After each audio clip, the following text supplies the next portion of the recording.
Good morning and welcome to the Bowls New Zealand coverage of the 72nd Taranaki Women's Open Fours, broadcasting live from the Paratutu Bowling Club.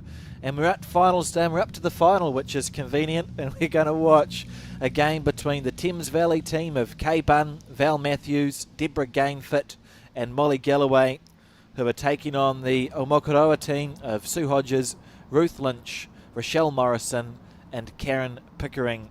My name is Alex Reid, and I'm joined in commentary today by Selena Goddard. Now, Selena, 25 ends of fours. My first question, have you played 25 ends of fours before? Um, Thanks for introducing, Alex. I'm really looking forward to watching this final unpack. And yeah, 25 ends. I mean, there's not many events in New Zealand that play that many. I think the most I've played is 21 ends back when I was living in Australia. That's quite a um, it's the format that they play for their pennants over there. But yeah, I'm sure that they feel every little bit of those extra four ends in this event. It's sort of, you see so many big comebacks happen in this 25 end event. I know Kay Bunn, for example, with her Thames team, was well down in her game against Royal Oak yesterday, and inside against, I just said Royal Oak, inside at Paratutu, sorry, was 14-2 down, maybe 14-3 down, but with 25 ends, just gives you time. They ended up winning that sort of last bowl, last end. Sort of thinking about 6 o'clock last night after many, many hours on the green. Yeah, I mean, that's exactly what this format can offer, right? I think in these early stages of the game, I wouldn't be surprised if, a bit of the thinking for the players is just to get settled into the rink. Obviously, you probably want to try and stop any big blowouts from happening on the score. But in saying that, if it does happen, knowing that you've got so many ends to come back to it as well, will always keep things interesting during the middle and end part of the game. Yeah, you can just sort of plug away, can't you? It gives you that opportunity. We've got stickers on these bowls as well, so Sue Hodges' Omokoroa team got the blue stickers on their bowls and Kay Bunn with the red stickers. You can see that we've joined this game on the third end of 25, so the score's at the top left of your screen, 5-0 to Sue and Co on the third end.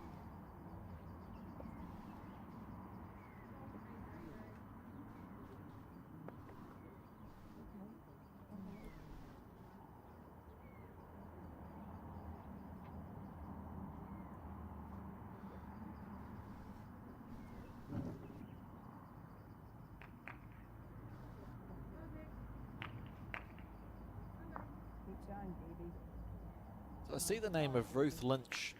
Oh, what a beautiful bowl that is from the Thames Valley team. Ruth Lynch is playing 3 for Sue. Wasn't she from North Harbour, Selena? Oh yeah, Ruth is she's a legend in North Harbour actually. Yeah, she's got countless North Harbour titles, and when she was in our inter-centre team, she was often playing back end, so skipping. So I mean, the position that she's playing is three. I think she's, for her to reach the final, she's clearly been a great competitor as number three. But yeah, I mean, if I had Ruth as number three in my team, knowing that she's got all the tools in the toolbox um, will be really beneficial for Sue. See this bowl. Look how much green they're taking. Yeah, I was just Beautiful. looking at that. This is amazing. It's taken me back. Last time I was playing in Taranaki was in 2017, and I remember the greens basically being as wide as they're looking right now. So it's really nice to see that they haven't stowed away from their consistencies. Of course, we've got the mixed pairs and open fours coming up, being held in the Taranaki region. Actually, not that far away. I was going to say a little later on in the year, but it's a few weeks away. Because that's how fast the year's going. We're now on the 28th of January somehow. Certainly looking forward to that. Yeah, it's great that the Nationals has come back to this wee spot. I've got fond memories of, using the downtime to walk along the beach and, very lucky. Like felt very lucky in 2017. The weather was just absolutely stunning. So hopefully it's like that again. But if not, we're all used to it. We play bowls a lot, and we seem to get more not so great days than great days on the green. C'est la vie. This bowl here from Ruth just falling a smidgen short. So are you playing the Nationals, Selena? And if so, do you mind sharing your team, or is it not for sharing yet? I haven't even looked. Oh, yeah, no, absolutely. I'm really looking forward to it. So yeah, playing in both events, playing with Sheldon again in the Cool. mixed pairs. We've always been had some really good matchups and games throughout the last couple of years, and we've just keep falling shy of trying to get that title. So we, given it another crack again. Which I'm really, really looking forward to. And in the fours, again, I'm really excited about that. I'm playing with a new combination for me and really making the most out of the nationals in the sense that you can play with anyone from around the country. So I'm playing with my North Harbour teammate, Trish Crute. Cool. Playing Yep. with Taranaki local Briar Atkinson, and playing with Lisa White from Wellington. Oh, So, how good. yeah, yeah. I think we'll have a really, I think we'll have a great time on the greens, and I mean that in a fun way as well. So we just we'll stay on this camera angle because someone's right in the way. Look at that. Oh, bit of an attack.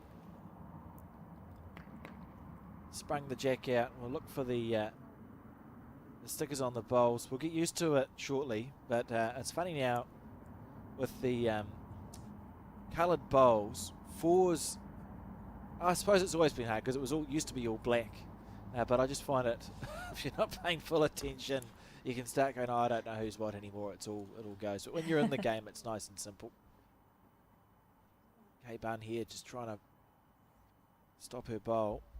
Yep, so about 5 down. Oh yeah, I just heard that. We're about 5 down.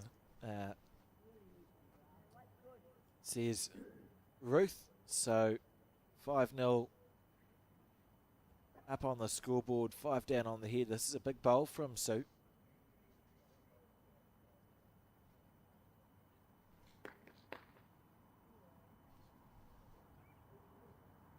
Has she made it?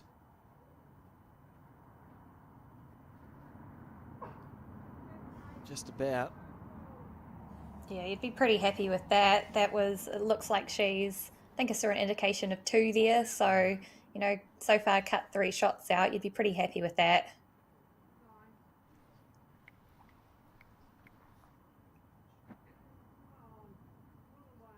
Oh, how's this for a bonus bowl? If she... That was funny. You could hear through the microphones. Her 3 was like, oh, it's brilliant. And then she said, don't move it. So probably not great if she did. We'll just wait for an indication of who's got what there. I think we might see an umpire called. Isn't that typical? You're the lead and you go, yeah, I know what number it is, so I'll pick up the mat. And then you have to wait for the umpire to make the decision. Yeah, eager beavers. But I mean, I would say that it'd be interesting. I don't know. They're definitely holding at least a couple. I wonder if they're putting a measure on that 3rd shot that came in. Yeah, and there could be some chocking going on here. Yeah, so it's that Sue's bowl, that blue stickered bowl that you see next to the orange, leaning on something else. I think the umpires do a fantastic job. Oh, they so do. I think, it's a job that, I mean, I would enjoy doing, but in my mind, I think I really hope I'm called every minute of the games that I'm playing, It'll probably be the waiting around, twiddling my thumbs part you got to keep your wits about you in a way. So when they do get called on, as players, you're really thankful for their time and what they do, because especially in finals like today, no player would want to be doing this measure and making that call. So Ruth there just being really clear with what she wants measured. So we're going to see that solid orange bowl moved because we've chocked the speckled one.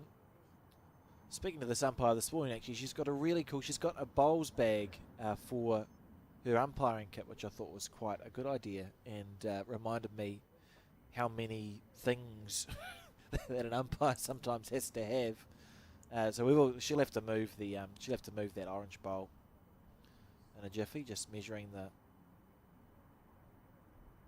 I'm confused now. In your time, have you seen many players carry around chocks in their pockets? If I would say probably a handful, but not a lot. Mm. Yeah, I was really surprised. Caitlin Inch, our Skippy, she actually carries chocks. And Really? now that I think about it, especially when you're playing singles, it's actually really handy because I think what's happening here is, um, they probably just want to measure that orange bowl against the green, but Oh, it's is it green? leaning on. Or maybe they want to, these two bowls are leaning on each other, Uh, which means that you can't take it out. my hands are on my head. Colin just said to me, good idea, you could use ditch rubber for chocks, which I've never considered. Okay. That's a really good Yep. idea. Maybe yeah, I don't mind that. And this is why you couldn't pay me to be an umpire. The stress here, this is better than any, like, you're moving the bowl away, and is the chocked bowl going to move? No, thank you. I'll leave that up to someone more talented than myself. She did a great job at Oh, removing that bowl, it's quite though. impressive. From what I'm seeing, that speckled bowl didn't even move at all. Perfection. Ruth Lynch overseeing. So it's actually quite close by the looks on this measure here. The chocked bowl was in, so we're going to see, I think, 4 to Kay Bunn's team. So 4-5 the score now on the fourth end. Exciting start to this Taranaki Women's Open Fours final.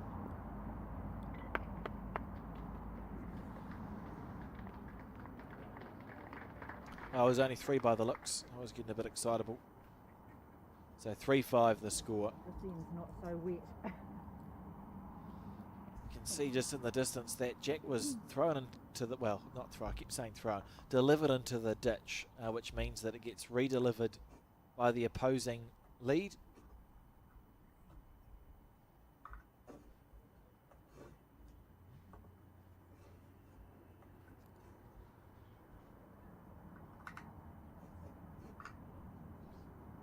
Mokoroa Bowling Club, lovely bowling club in the Bay of Plenty. I grew up in Tauranga, and we used to go, or my aunt was a member of the Mokoroa Bowling Club. Gwen Prophet was her name, but we used to go fishing at a place called Plumbers Point. And by fishing, I mean the little pipers, the bait fish off the wharf when I was a kid. So fond memories of the Mokoroa region.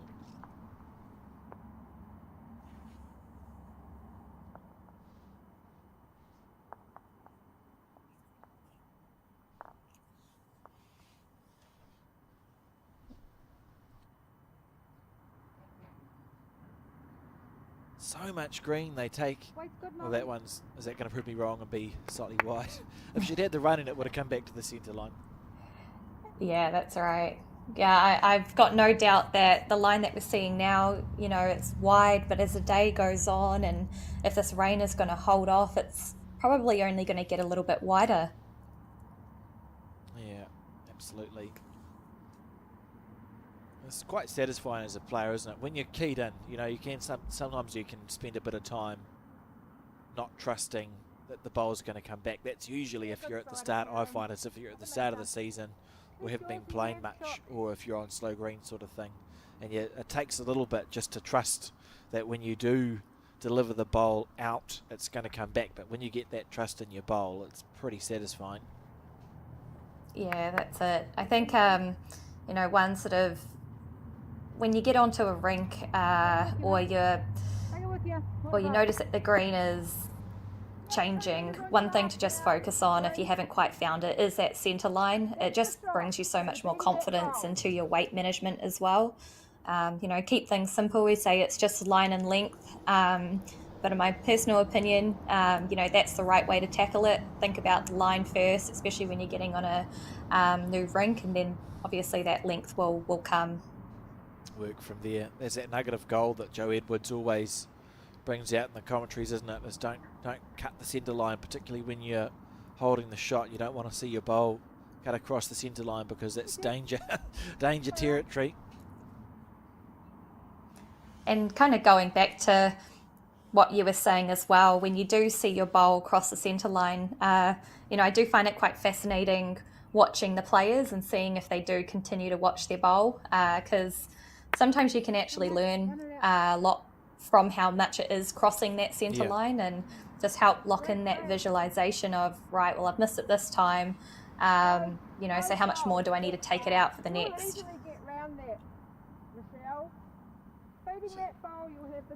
Sue just saying there's plenty of room. We're essentially saying there's plenty of room, right? You're just going, look, there's plenty of room. Beat that bowl, you'll be close. On the forehand, Michelle.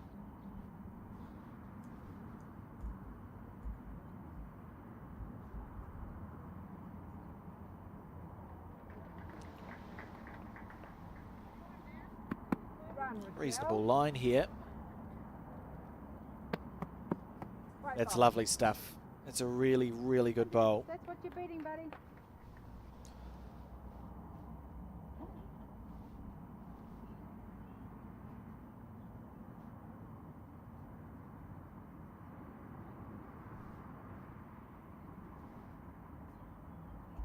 So this one's on a good arc as well. Just whether it gets back around that front one now. How far is it going to turn?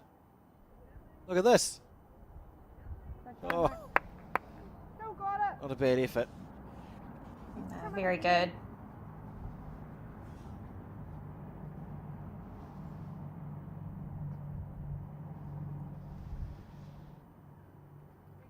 Sorry. Trying to keep away from the camera. Lines everywhere, eh? Oh, my cave.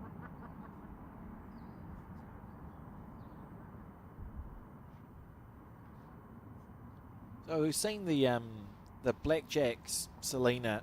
A lot of them wear those the spams, which I think incidentally are either available now or shortly to be available on the Bowls New Zealand online shop. I haven't checked. They're often for like UV protection, but would you wear them on a day like this where perhaps it's a little bit chilly? Yeah, so SPARMS was ultimately created, SPARMS means SP for sun protection, and then ARM for, obviously you wear them on your arms, and then S for sleeves.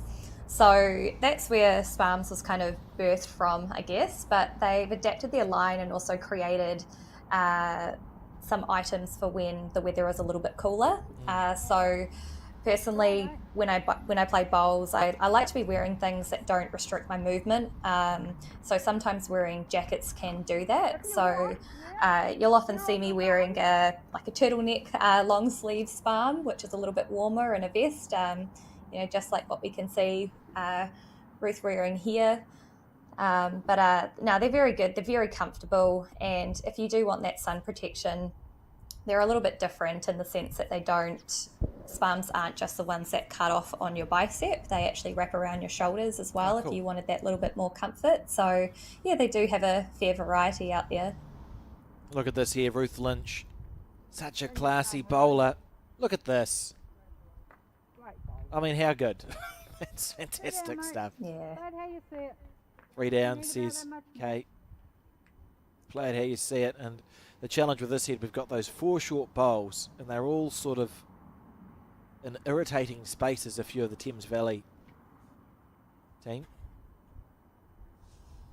Yeah, that's the thing. Like, from where we're sitting, we can clearly see the lines that you could take to achieve what you want to here. But when you're standing down that other end, it doesn't look as simple. So Ruth Lynch here, has got the 3 blue-stickered bowls. You'd expect to see her just blowing her backhand again, moving right over to the left on her mat, or that may be how she stands. I haven't paid that much attention, to be honest. Pretty sure Ruth was a member of the winning quartet for the National Fours 10, 15 years ago. Oh, you found found that gap again, Look at Ruth. this Well from done. Ruth Lynch. That's Great beautiful. bowl. Absolutely beautiful bowls. It's as good as it gets. And I was talking to you before we went live, Selena, and those who tuned into the Taranaki Open Fours coverage for the men's may have seen it. We now have a kill graphic to put on screen if the jack is killed. Is it too much to think that I might get to use it now? I mean, the way that this head is setting up, it's a shot that I would probably be playing. So, yeah, I mean, hold your finger close to the button. You never know. I'm ready. Last time I had to wait, I think, 29 ends before we got to press it. And today, of course, it's just a finals day, so straight to the final. The semi-finals were played yesterday, so I've got less time. Here we go. K-Bun just picked up a 4 on the previous end.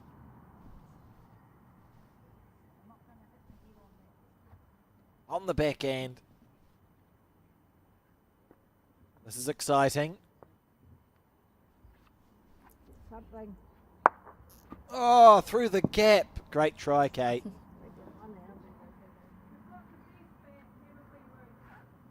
Not afraid Yep. of using it. Now, Sue here, again on the... We'll just keep an eye on Sue and Ruth Well, from a delivery point of view as to where they stand on the mat. Because look where Sue's standing. She's to the extreme right as we see it. So that's the left of the... Is she on her forehand? Oh, no, that's fine then. I thought she was on her backhand. I was going to say it's an unusual place to stand on the mat, but that's... she's on her forehand side, so ignore everything I just said.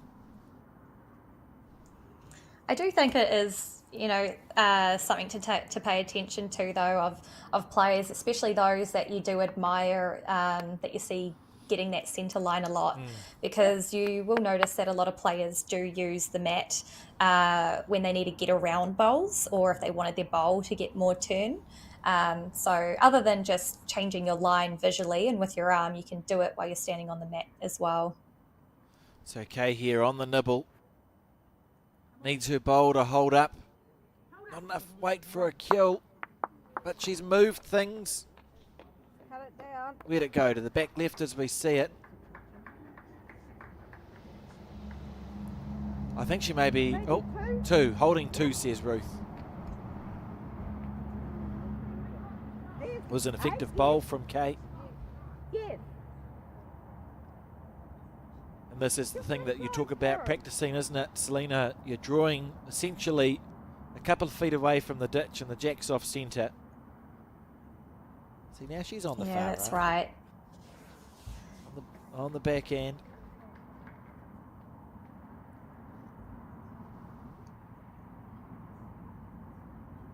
You'd think the bowl would come back from there. It's just down to the oomph. You can see there, hasn't come into camera shot, and I don't think she's counting, so we'll just see what the decision is. Measure out from the jack to that orange bowl.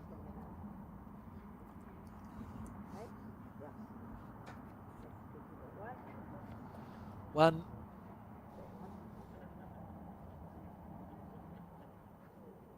K-Bun was 3 down before she played her run shot.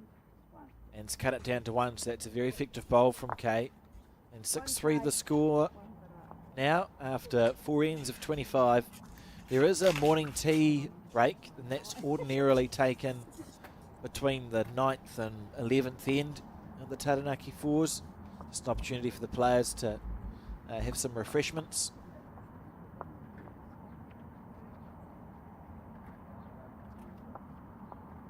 See the Omokoroa lead there, deliver the jack.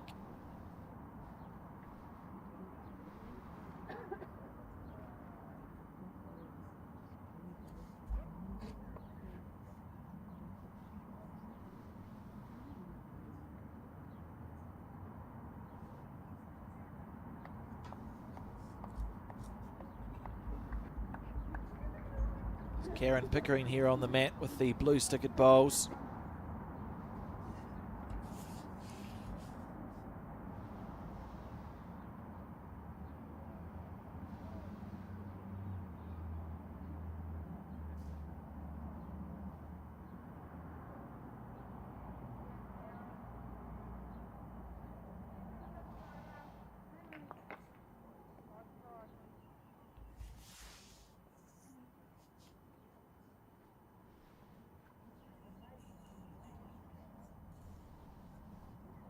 Molly Galloway here on her backhand.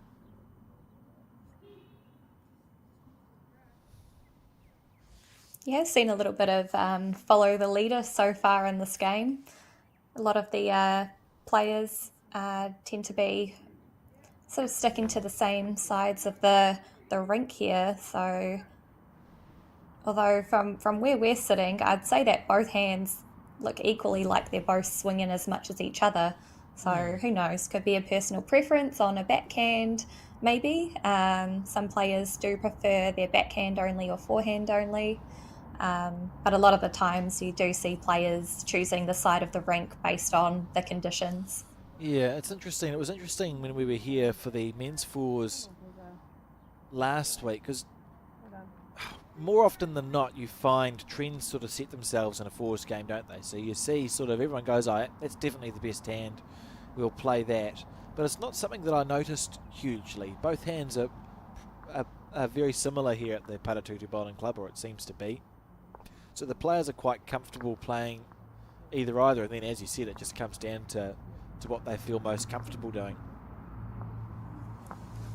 And that's the dream situation as a bowler, right? When you can trust both hands and you can play both sides, because when heads such as this, starts to happen, if I was in Sue's team, I'd be feeling really, really happy to change my hand, knowing that there's bowls in the way and I could knock them up. So you may as well go to the open side. But I must say, more often than not, sometimes it's not worth the risk of playing some hands, especially if you're just not confident and you're not sure sort of what they're doing, or they've got an aggressive hook to them in particular. So we saw a switch to the forehand there.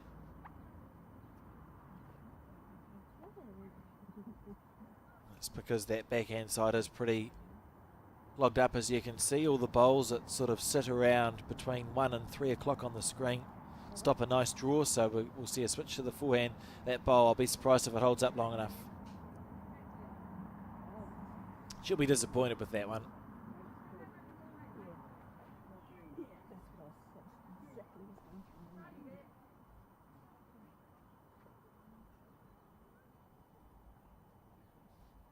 One really good, words of mentality that I do quite like in fours is when you do find yourself dropping short or missing your line, and you just kind of want to get out of your own head and trying to be too perfect, is thinking more about the team and trying to make it easier for the person coming after you, and sort of applying that mentality and that saying to yourself kind of just makes things a little bit more simple, because all of a sudden you're like, right, what can make it a little bit easier for my teammate? And it's not actually always getting the shot.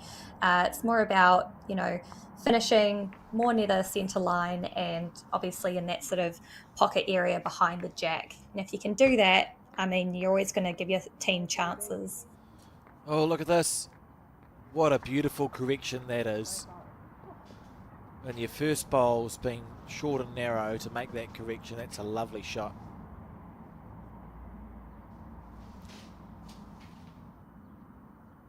From Deborah Gainfit, as we see Ruth Lynch now on the forehand.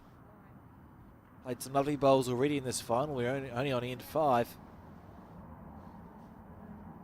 Here's that beautiful line again from Ruth.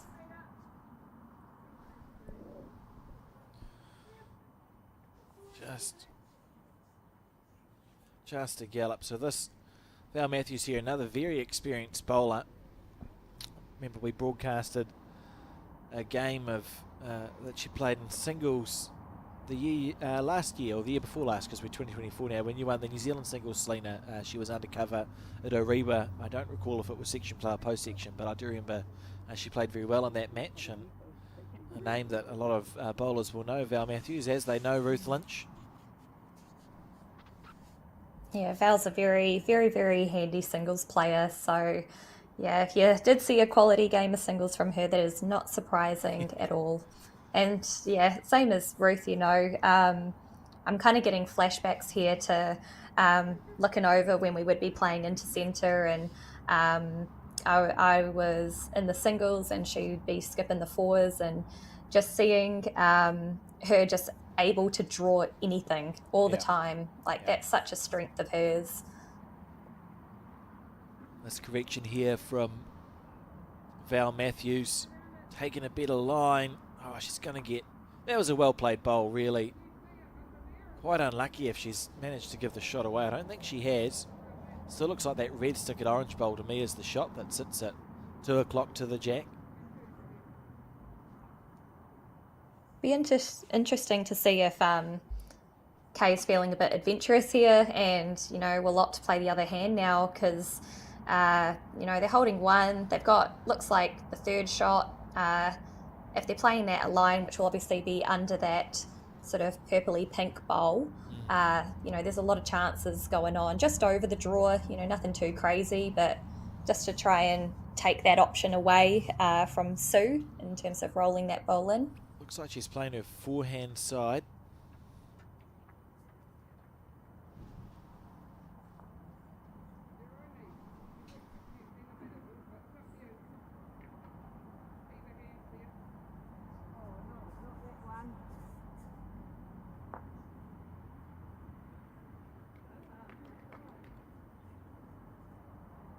Yeah, even more so now. If I was Kay, a really good opportunity here to sit that blue through. Now if you do touch that jack, it looks like, you've got yourself there sitting and waiting.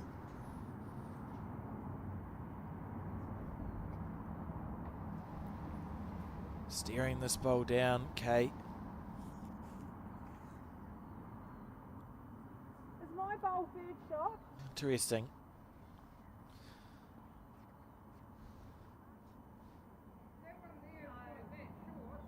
Sue just asked if her bowl was third shot, so you try and get a picture in your head, don't you, Selena, of how it's sitting. That's why we have those communications. Yeah, and it just, whatever your skip's asking for, definitely answer it because it's going to give them the best confidence for them to play the shot that they need. Could get a bit of fortune. Oh, half a bowl wider, I reckon. That would have just about got inside out into the split. But Kay holding one here, so decisions to be made.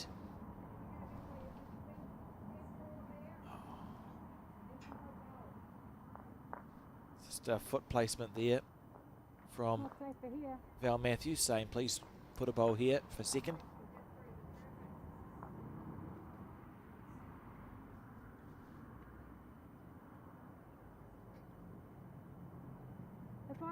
If I just match that wing bowl out here, will that be another shot? Interesting. Kay's talking about trying to draw in on the backhand by the looks. Suppose you've got that red bowl that sits at 2 o'clock, might be her logic. Yeah, I think so. I think it, if you play the other hand, you got to bank yourself on having perfect weight to count it as another.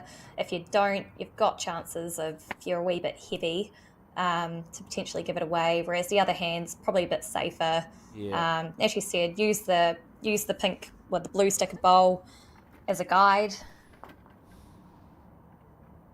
She didn't play horrendous weight there. As you say, there's chances of a good result on that backhand side. At one, it's going to be to Kay Bunn team, 4-6 on the 6th end. Morning tea break due at about 10 o'clock, along with a lot of rain. Well, not 10 o'clock, about the 10th end, and we just had a look at the rain radar, but we've asked the rain to stay away, so what could possibly go wrong? The shorter jack here than what we have been seeing, delivered by Karen. Sorry, Molly.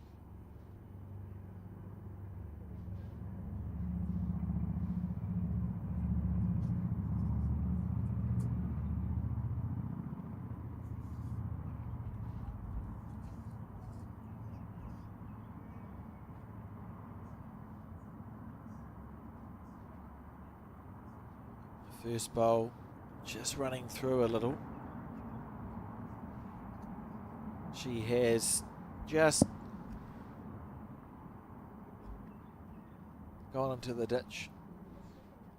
So she'll be disappointed with that bowl, just overplaying that one.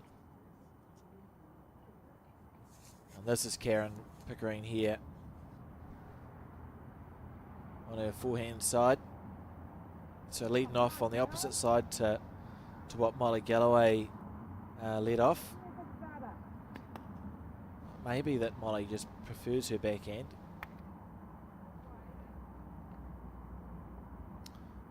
Correction time now.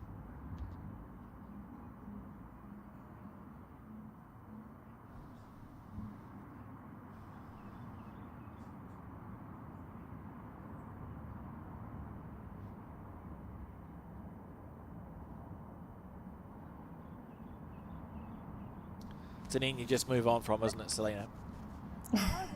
Absolutely. I mean, yeah, it's a tough one because you've got expectations on yourself, and it's easy to, get down in the dumps about it. You want what's best for your team, but absolutely, if you don't move on, you're going to keep doing that for all the ends to come. Karen's turn to make a correction. You happy with that?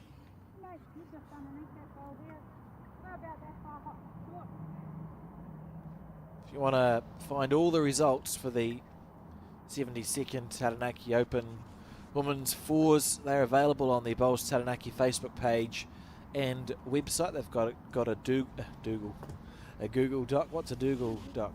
Is that someone? It doesn't matter. They've got a Google Doc going with the results, all of the results from section play all the way through to post section. So if you're listening in or watching and you're interested in seeing who beat who and who did what, that is the place to go.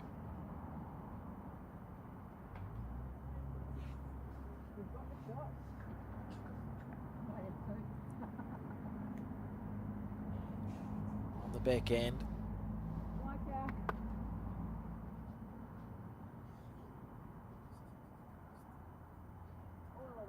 Beautiful line down to the weight.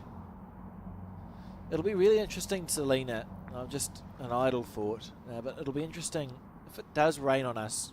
One of the cool things about this venue, Paratutu has the TSB indoor arena, so the final will just be moved inside. And with a bit of luck, of course, we'll be able to broadcast that without missing too many ends. But the indoor rink runs at about, if you're being generous, probably 15 or 16 seconds. So it's 4 or 5 seconds slower than what we have here. It'd be intriguing to see how that would change the game, wouldn't it? Oh, absolutely. I think, if you're a bowler, you know how much a second or 2 seconds makes a difference when you're working with the speeds around that 17-second mark. But it is not only different in the sense of, I guess, when you deliver the bowl and for how long it runs for, but it's different in the sense of the type of game that you play. All of a sudden, instead of thinking I can get around it, I can get around that bowl, I can outdraw anything. Sometimes if you get on a green that's running about 15 seconds, your better mentality is more sort of playing through bowls, playing under bowls.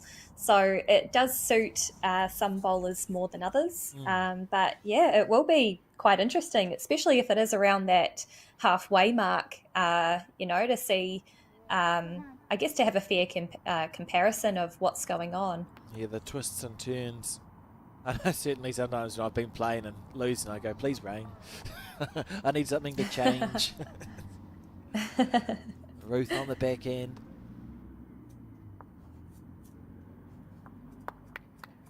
She played her backhand well last time coming in this direction.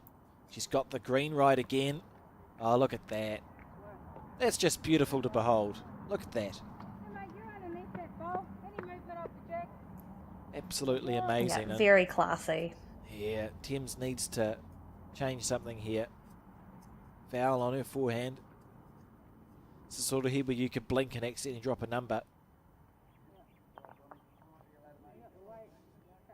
Oh, she's gonna...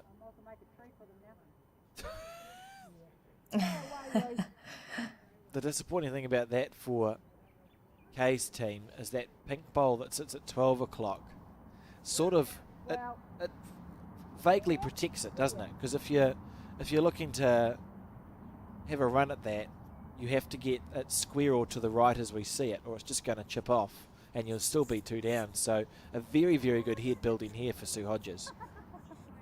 Absolutely. And not only if you get it, you've also got to navigate, the orange bowl at the top too. So, very good. And even that bowl there from Ruth is, in my opinion, a brilliant bowl if you're adding to the head, because the worst thing that could have happened, it's a blessing and a bad thing, I guess, at the same time, is if you actually draw another, but you're sitting right next to it and all of a sudden give it a ledge.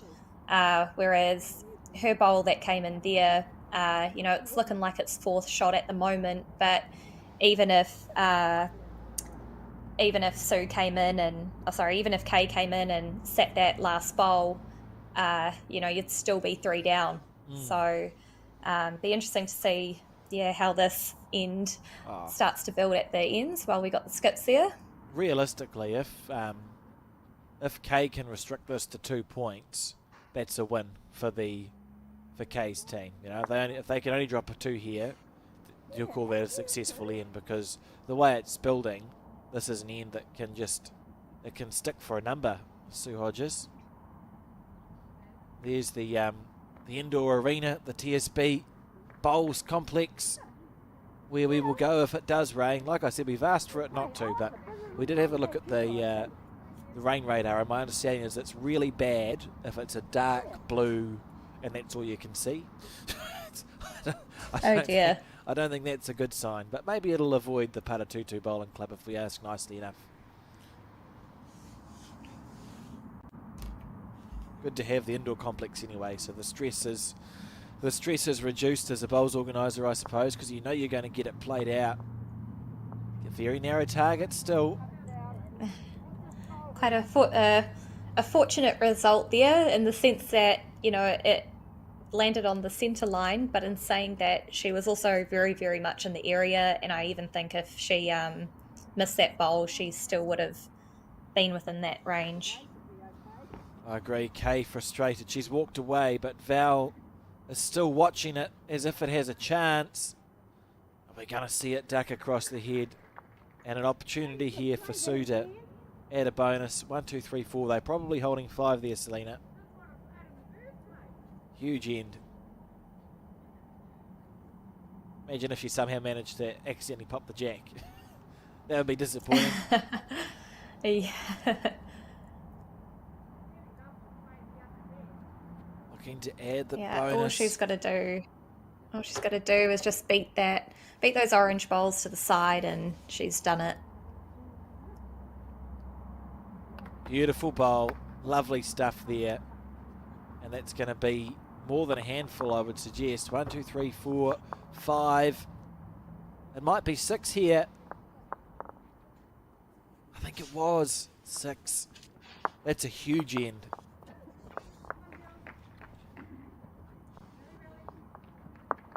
And unfortunately, the way that head was shaping after the beautiful bowl, was it from Rochelle that first put it on?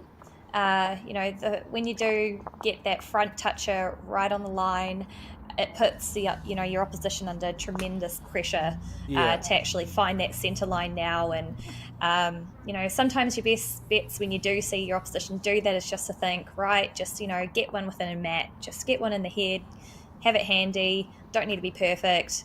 Otherwise, as we saw, you can drop a big number like that. Yeah, it's a classic 5 or 6 that just sort of it builds up, and you make the decision during the end, because there's always a choice. You can go, well, I'll try to draw myself out of trouble. We'll be happy to drop a 1 or 2. You can start attacking early.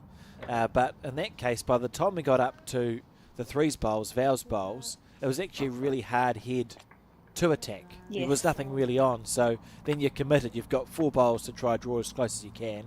And on that occasion, they were unable to do so. And we saw a 6 happen. Just really, really good bowls from the Omokaro team there to snaffle that number. Absolutely. And again, kind of just going back to, the fundamentals of bowls, I think the biggest difference there is that Sue's team just found the side of the rink to get within that right zone on the line. They They really, really did that well. And I think if you can hide the jack from the opposition, it just makes it a little bit harder for them, especially if you've seen that their bowls have, sort of been finishing to the sides of the rink. Yeah. This is good leading here. Molly Galloway will be pleased with that as a first bowl.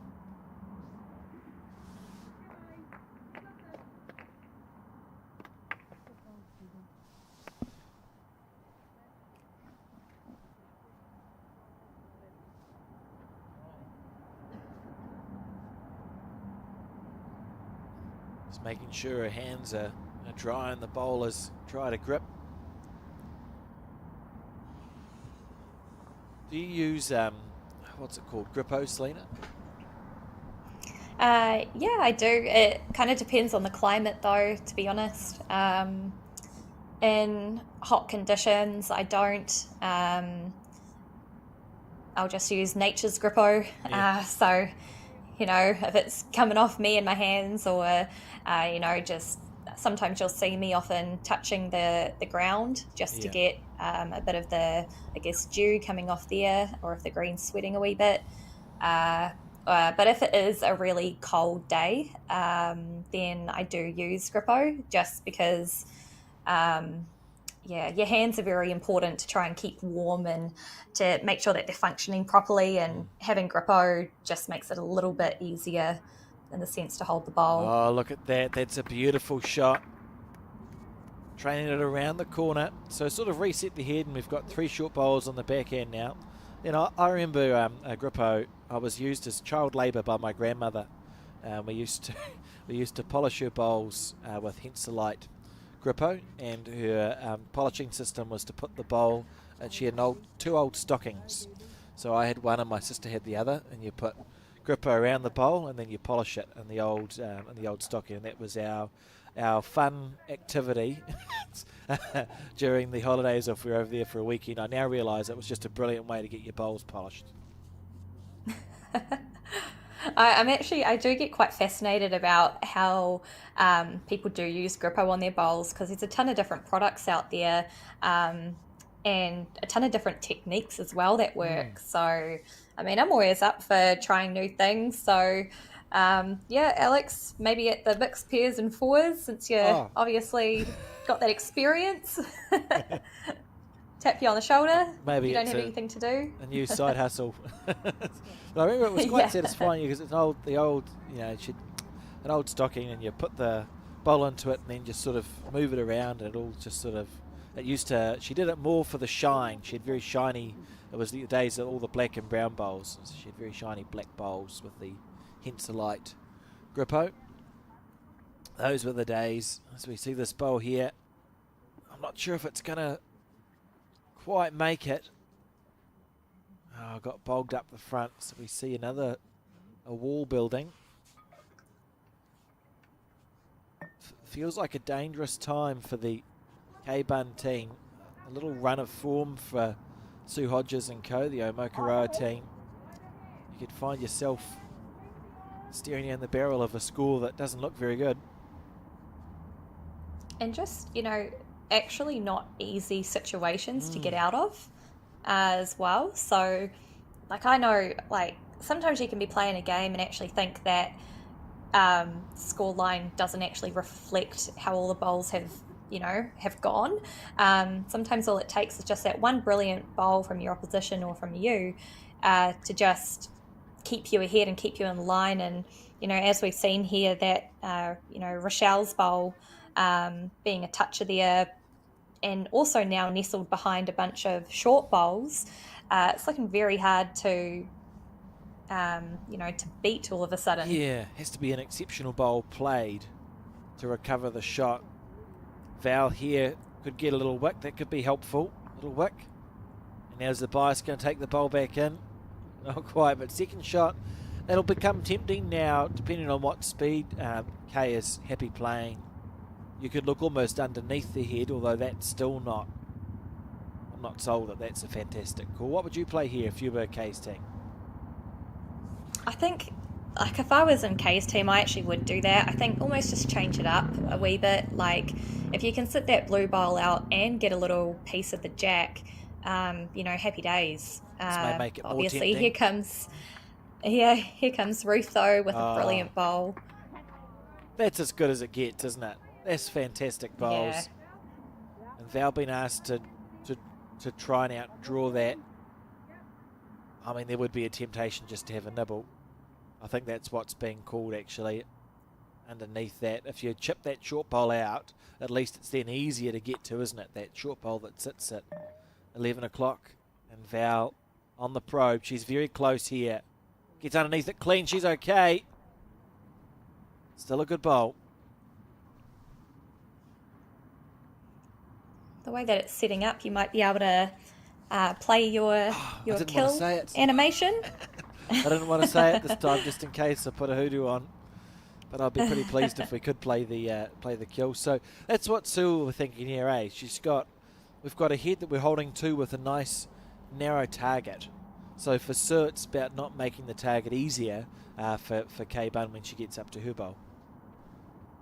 Yeah, that's right. I think as well, you look at and also not forgetting, behind the head, what's happening there. If there is some way that the jack can be pushed through Ruth's bowl and Ruth bowls out the picture, but the jack stays around, could you be in Mayday there? So just on the back end.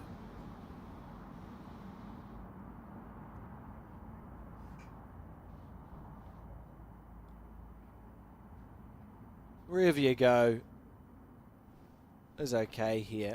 Just see if that bowl stays up on the paddock. Has done so. It's a pretty good bowl from Sue Hodges. My finger's hovering over the kill button. Well, she's taken a high line because she's not trying to kill it, Selena. Look at this. Oh, what a mighty effort that was. And they've got those 3 red stickered bowls now sitting in a catching position. If Kay was to take half a bowl's less green, the jack's popping back there. She'll be holding a 3. Exactly. Yep. I mean, that's the time when you say really don't change much. Your speed was beautiful in that. So, yeah, it'll be interesting to see. It'll be a real game turner if she does get this. Such a hard bowl to play, but what a shot. I mean, there's an opportunity here to go from 2 down to 3 up, 5-point swing. Needs to find something. She's trailing 4 points to 12 on the forehand. This is very close. Oh, it's just going to hold. Added weight to that one, didn't she? Looking more for the attacking bowl. I'm not sure how well that's gone. I think it might be a 3 here. And an early run out in favour of Sue Hodges and co. Good to see how they're just playing very consistent bowls, aren't they? And Ruth and Rochelle have both played sort of inch perfect bowls. 3 there. And I think as well with Sue, if she hasn't, like, she's also been playing very consistent. And if in the sense of if she's not achieving what she's actually trying to achieve, she's roundabout finishing in good places. Where, as a player, if you're not quite doing what you want to achieve, but you're sort of missing in those right zones, you still have that wee bit of clarity and confidence in yourself while you're playing that game, so it's not lost. So I think for Kay's team, they probably know what they need to do, and like we say, this game is a marathon. She loves a comeback, doesn't she? So, yeah, well, I mean, if we're going to talk the positives for Kay, she won the New Zealand Champion of Champion triples title last year after being about 13 or 14 points down. She won her semi-final yesterday after being 13 or 14 points down, so perhaps that's her plan. You wouldn't be afraid, would you, if you know you can do it? No, not at all. And yeah, look, some people are slow burners as well. It does take them a few ends to get into it, and a format like this where you play 25 ends can be really, really helpful for those slow burners. And if you're a quick burner, it can be quite frustrating when you do see the slow burners come back. So Oh, this this is game good could stuff. swing. What a shot there from Yep, Karen, Molly just put another Galloway. couple of metres on your way. You're right, it could swing around, and I suppose if you're in Sue Hodges' position, what you try and do is make hay while the sun shines. So get as many points as you can whilst you're sort of in that zone. Oh, you can see a little bit of the hand out, seeing if they can feel the rain coming through. What Hopefully rain? not. What rain? Oh, look at this. Clean run. Oh, it's going to get bogged. So Molly's just played a beautiful bowl. Technically, she could play exactly the same. You just think to yourself, rinse and repeat. Yep. Oh no, she's been switched to the forehand. Okay. I'll play it then if you want it. Play it there if you want it. Oh, now she's going back to the backhand.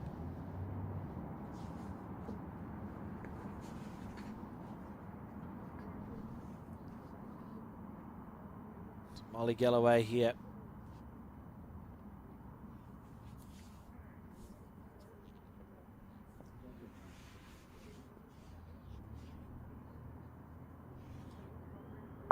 Well, Down now. that's Do I want it to this end? it's unfortunate. It's really unlucky. I mean, yeah, the odds of hitting it so clean like that to roll it up as well was very, very stiff. You feel like the bowls god sometimes, just sort of spite you, because there was a conversation there. Kay asked Molly to switch to the forehand. Molly looked like she wanted to stay on the backhand, which we thought was quite a good idea. So Kay said you can, and then Molly hit the opposition bowl up, and now they're one down. And you think to yourself, ugh, what have I done? Yeah, Drop balls that far. yeah. Molly's that far. Freezing, isn't it? Yeah, it is. I can't believe how cold it's got.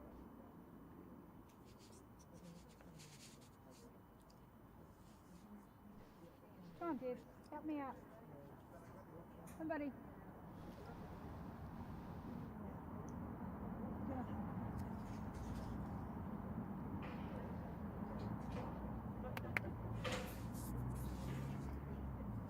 So, on the backhand.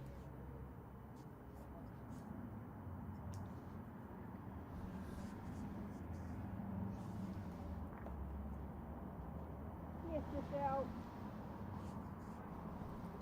Taking a wide line, which Green's great. I actually think will come back because it Yeah, does it look should like do. they are hooking. You want it back?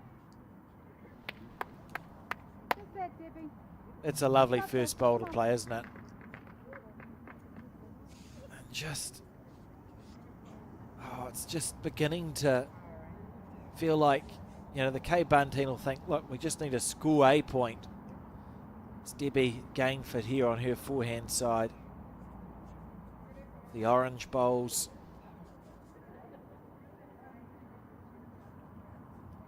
Just fallen a smidge short there. So second, third and fourth shot for red.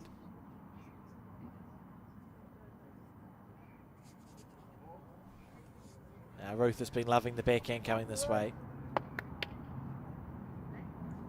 Oh, that might go.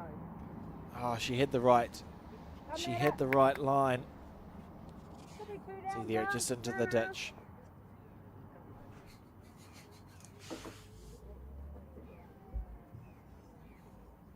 So Val now on her forehand side. Can afford to be reaching through here, can't she? Just sort of over. There's bowls to use. Yep, that's it. Look to promote your bowls if you, can get that gap and sit the shot bowl through as a bonus. No, that much more. To make that correction from. So you can see there You got the blue stickered bowl holding the shot. Red's probably got second or third. Kay's probably got second and third shot there, I think, by the looks. We'll see if Ruth has anything to say about that. Pass valve. How's the weight? You play with him. Oh, what a waste of good green. Turn something. If you miss it, you've got. Yeah, good direction there. Just saying, be positive. Through the bowls. If you miss, you're back. Yeah. Lots of options in that channel. Give yourself a chance here, and she has done so. She gets it. Cannon through. That's a good bowl. Oh, stay with it. And it stayed with it. That's a lovely bowl. Little physics lesson there. If the bowl that you hit isn't touching the jack, it's likely to follow it. Whereas if it is touching the jack, it isn't going to follow it. It's not going to follow it as well. So you can always back on the bowl, sort of sticking with the jack if it's not touching. No. Great bowling, you feel. Isn't it cold? Lovely shot it was from Val. You can hear the players saying it's getting really cold, which frightens me. It feels like an indication that it's about to start raining. Yeah, not a good sign, but look, we'll be optimistic. Oh dear. So Sue Hodges finds herself one down for the first time in a while, leading 15-4 in this game.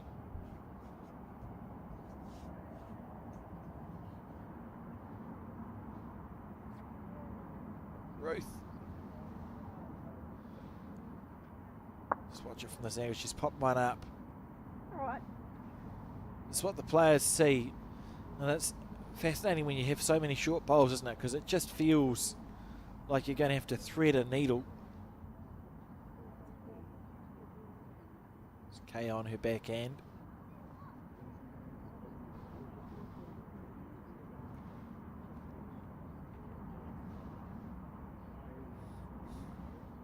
Okay. Needs it to hold or to swing. Yeah, it was us that came up. Just feeding mine. So he is Sue essentially saying she doesn't mind dropping 1 point. Do you think, Selena? Yeah, I'd say so. I think it's kind of a call as well of they know that it's a really hard shot to try and get. So, if you finish in this area, you could come close to getting the shot here. Oh, I like it here, Kay. You get mine, you're right. It's on the roll. Don't do any damage. Whereas for Thames, it's about trying to find a way to score another shot. So they're on the good decision fourth- changing over. Yeah, absolutely. Watch this ball to come into the head. Oh, Oh, it came at an interesting angle. Not to be, so we're going to see a point go to Kay Bunn's team. For the first time in a while, we may see a change in length to what we've been having. Maybe it'll go long or short.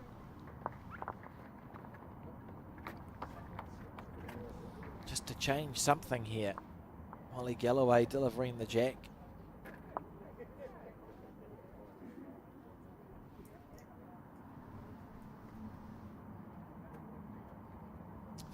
.5 the score.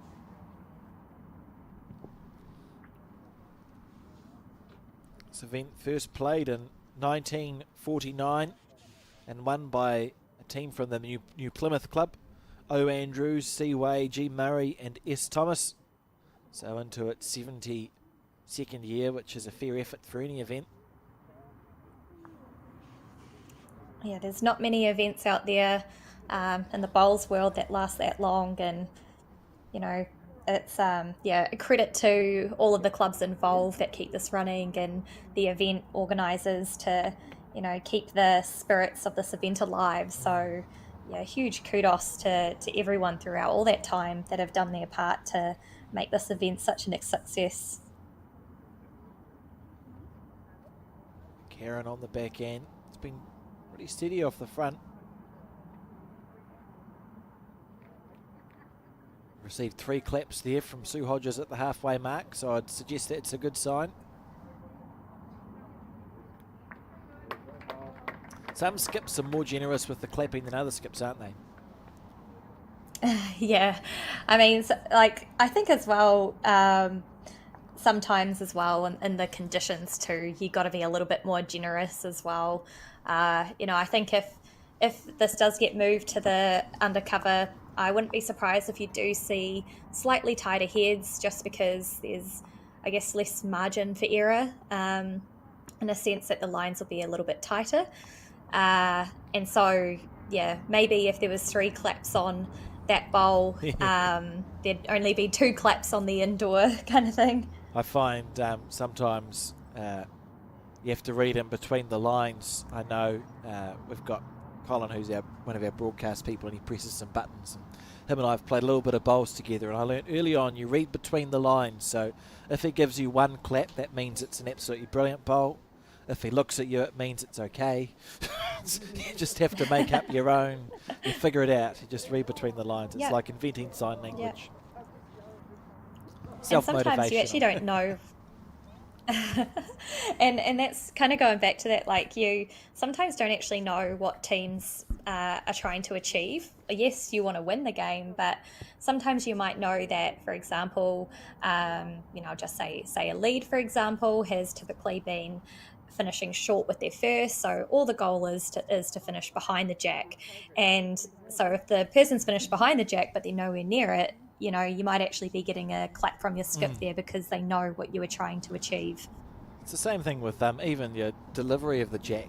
If you have a conversation, say, I want the jack to the 2 metre mark, please, and they put it there. Sometimes you'll see a skip clap a jack throw. Oh, I actually reckon it's one of the most underrated things, because the jack is such a decider in some games. And when you are playing games and that jack length is very much the reason for either winning or losing, because that can sometimes happen in some games, absolutely clap that jack. I'm all for that.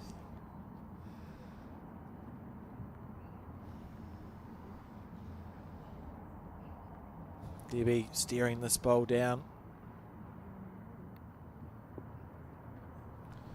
Just a bit frightened to take the green.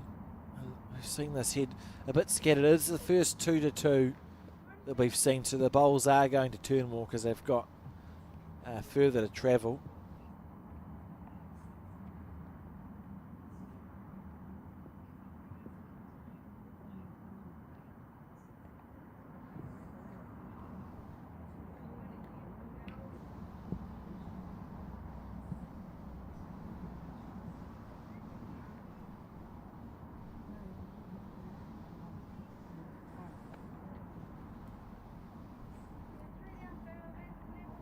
Can see in the background there the woman with the camera. Her name is Mary Salt, and she's been taking photos at both this event and the Taranaki men's fours. Does it for the love of taking photos, and has done a fantastic job. They're all available on the Bowls Taranaki Facebook page. There's an album there called Taranaki Fours, Mary Salt. And thank you to her for the time that she's taken over the last 2 weekends to take pictures of the action.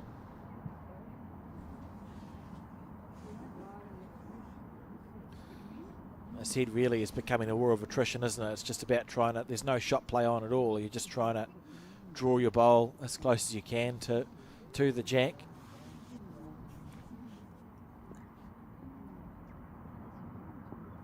Running it down. Ruth Lynch, very steady bowler. It's another one. So important. It's kind of a head where you basically just say, first one there wins.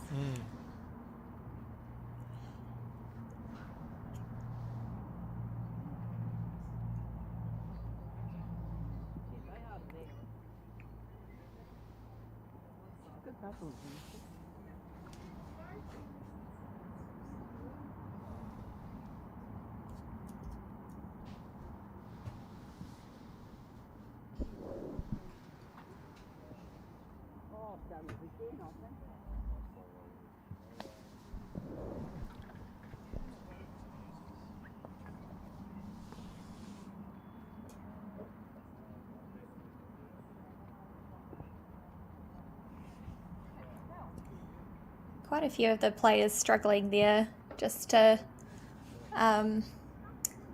get within that ideal zone of the head. But, this is where you sort of pass your skiff and be like, there you go, have fun, Yeah, be back exactly. here, you can do it, learn from our mistakes.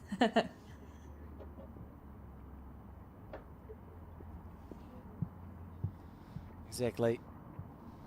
As we see Ruth standing directly in front of the camera. Oh, there we go. Thank you.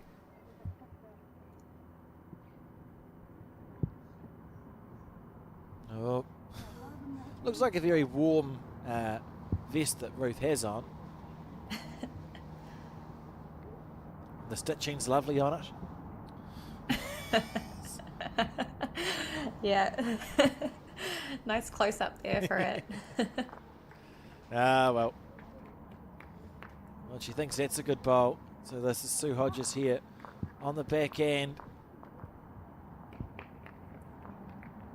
Nice shot, beautiful speed there from Sue. You can see her team there prompting her to move to the side. It's quite funny because, it's such an accident for Ruth because, yeah, I've seen her play multiple times and that is her go-to spot on a rink. So, yeah. Oh, good bowl. It's a lovely shot there. Oh, she's got another bowl. Ruth thought Ruth was going to give the shot away. It's deck high.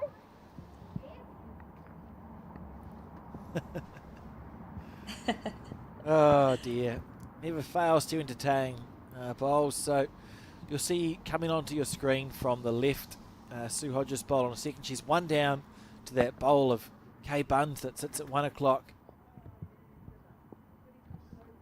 Just playing a reaching bowl. So 1 to Kay Bun, 6:15. So they continue just to eat away. And when you've got 25 ends, that's it, isn't it? You're just ones and twos. Don't want to be any further down than what they were, which was about 15-3 or 15-4.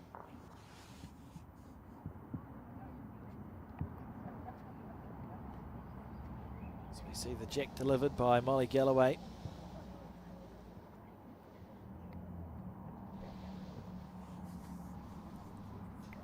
Another change in length there as well. Sort of, I guess you'd call that probably about mid if that mat is around that 2 metre zone.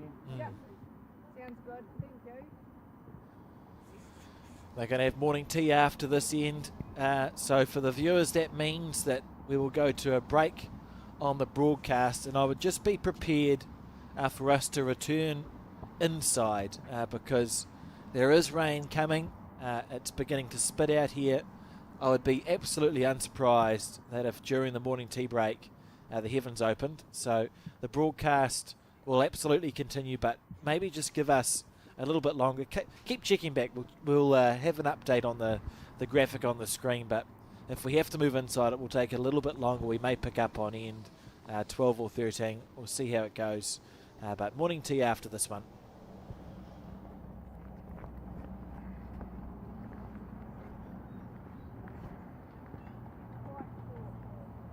Lovely starting. That's a very good bowl. Well done.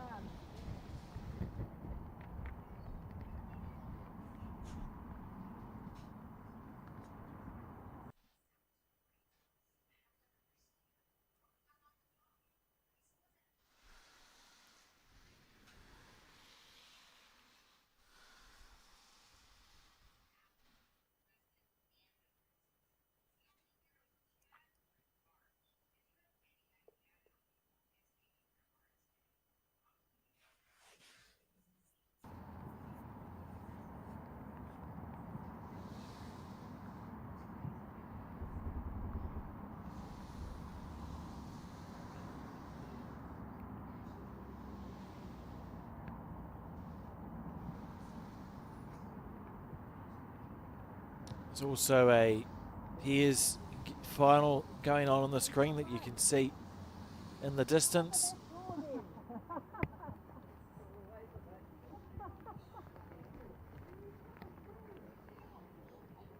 And the results of that, of course, are all online too.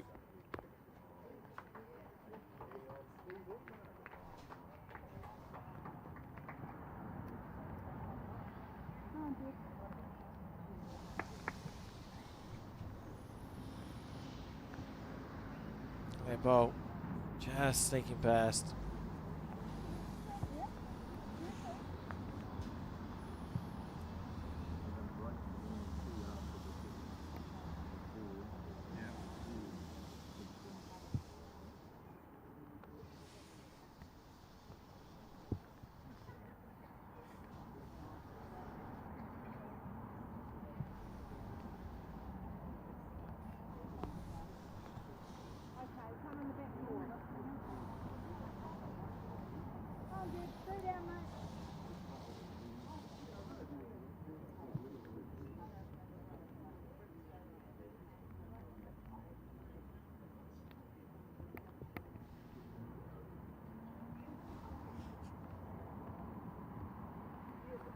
The last end before the tea break, I suppose, for Kay's team, they'll just be thinking it would be nice to score on this end, and then we go inside into the warm cup of tea, see how it goes.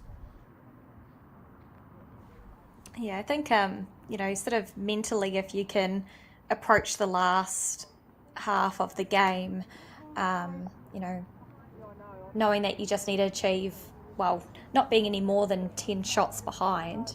Like, of course, it's very, very much achievable, but kind of having that bit of a run by scoring back to back ends. But, you know, I guess in this sort of last quarter of, well, the second quarter, that you've sort of dominated this area, and knowing that you know, the only reason why you're in this position is just because of a couple bad ends where you've dropped big numbers. Just kind of helps that mental side of the game.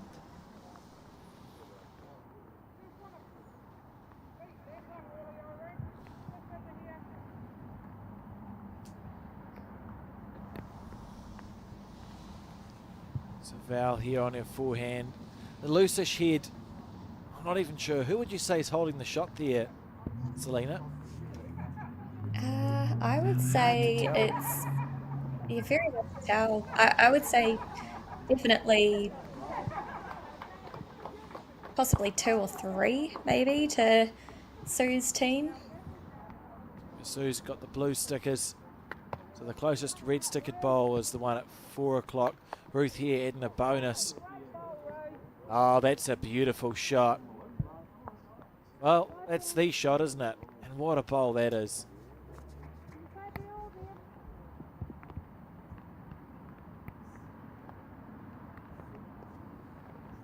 See Cole Williams in the background putting the rain jackets on to the cameras. They do a little dance when you plug them back in.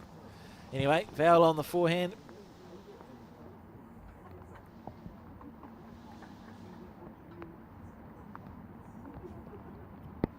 Not looking like it's going to come back in time.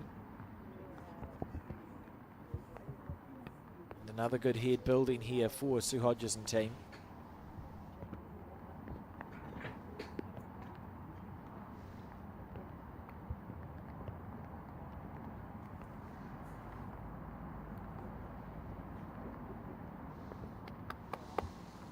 Four claps.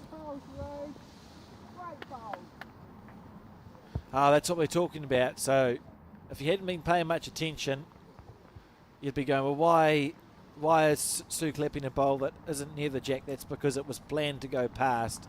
This is all those red stickered bowls. So it's just in case Kay Bunn somehow is able to get onto the shot bowl and spring the jack, just covering the back.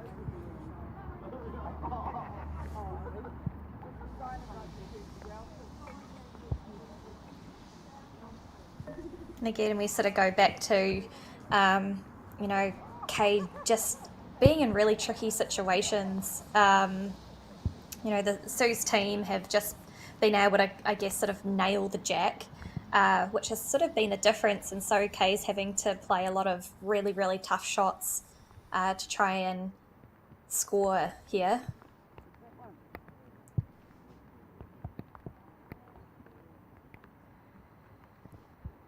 See the bowl just zipping past.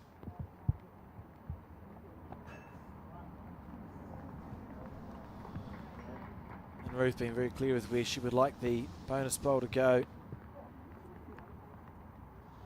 from Sue Hodges.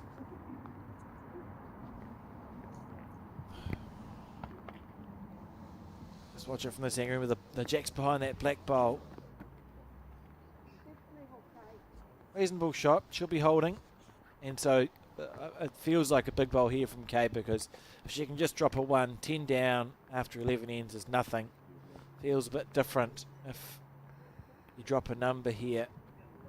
She's stalking after this like it's close. That's because it is close and square. What a bowl.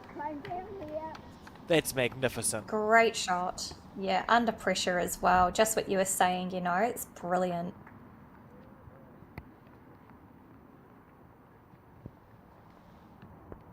Oh. What happened there? Just lost the grip of the bowl, do you think? Yeah, I'd say so. Just the rain probably puddling from the top down.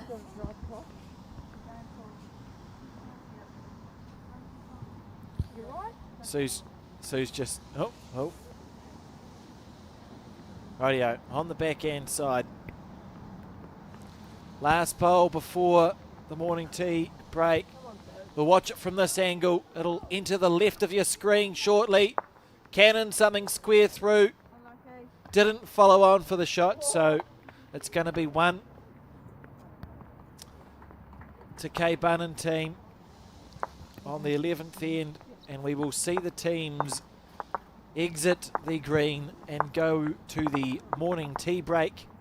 As a second and final reminder, it is raining.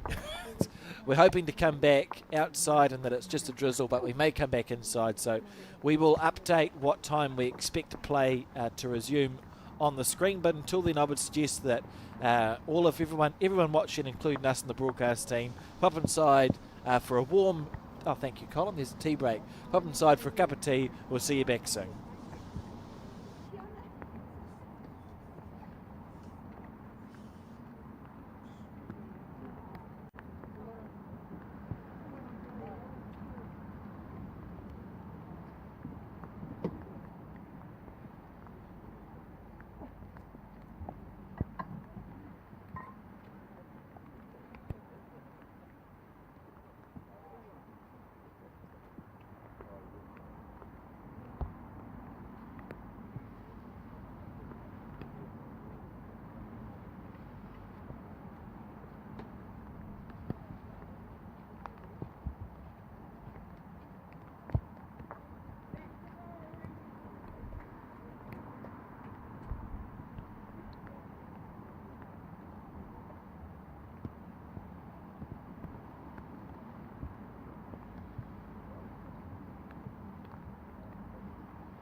Hello and welcome back to the Bowls New Zealand coverage of the Taranaki Open Women's Fours, the 72nd running of this. We've had our morning tea break and we join the game back at 7:15. K-Bun, Trails, Sue Hodges. How was your morning tea, Selena? Not too bad. Just a hot chocolate to tie me over. So I'm sure it wouldn't have been anything as good as your morning tea, though, at a bowling club. Oh, I was pretty pleased. I had there was toast with the cheese and spaghetti situation. I think some people call them mouse traps, although mouse trap should be cheese and Marmite, but that's semantics. And a very nice apple slice. And the players have had just enough time to have a cup of tea and something to eat, and they've popped back out before schedule. That is how keen they are to get underway. And I wonder if the weather's playing on their mind here. Yeah, possibly. And, I think as well for a final, I wouldn't be surprised if they just want to, get out there and get it done rather than, dragging it on longer than they feel it needs to be dragged on for. So, no, they must be eager beavers. So here we go. This is Val Matthews, who has put on her wet weather gear on the forehand.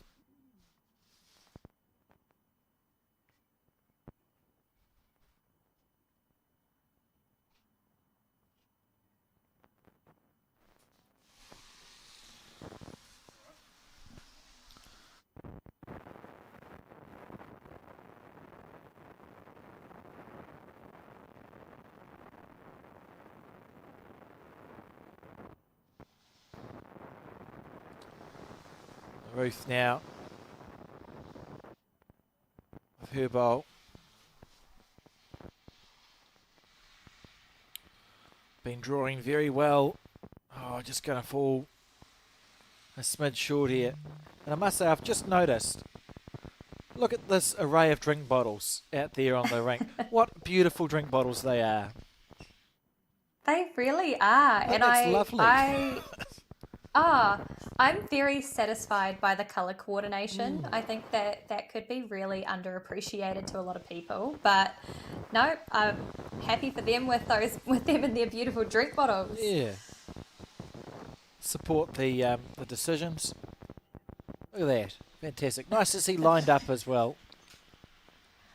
Also good to see the women hydrating, right? It's quite easy to forget to drink water when you're a little bit cold and it's raining outside.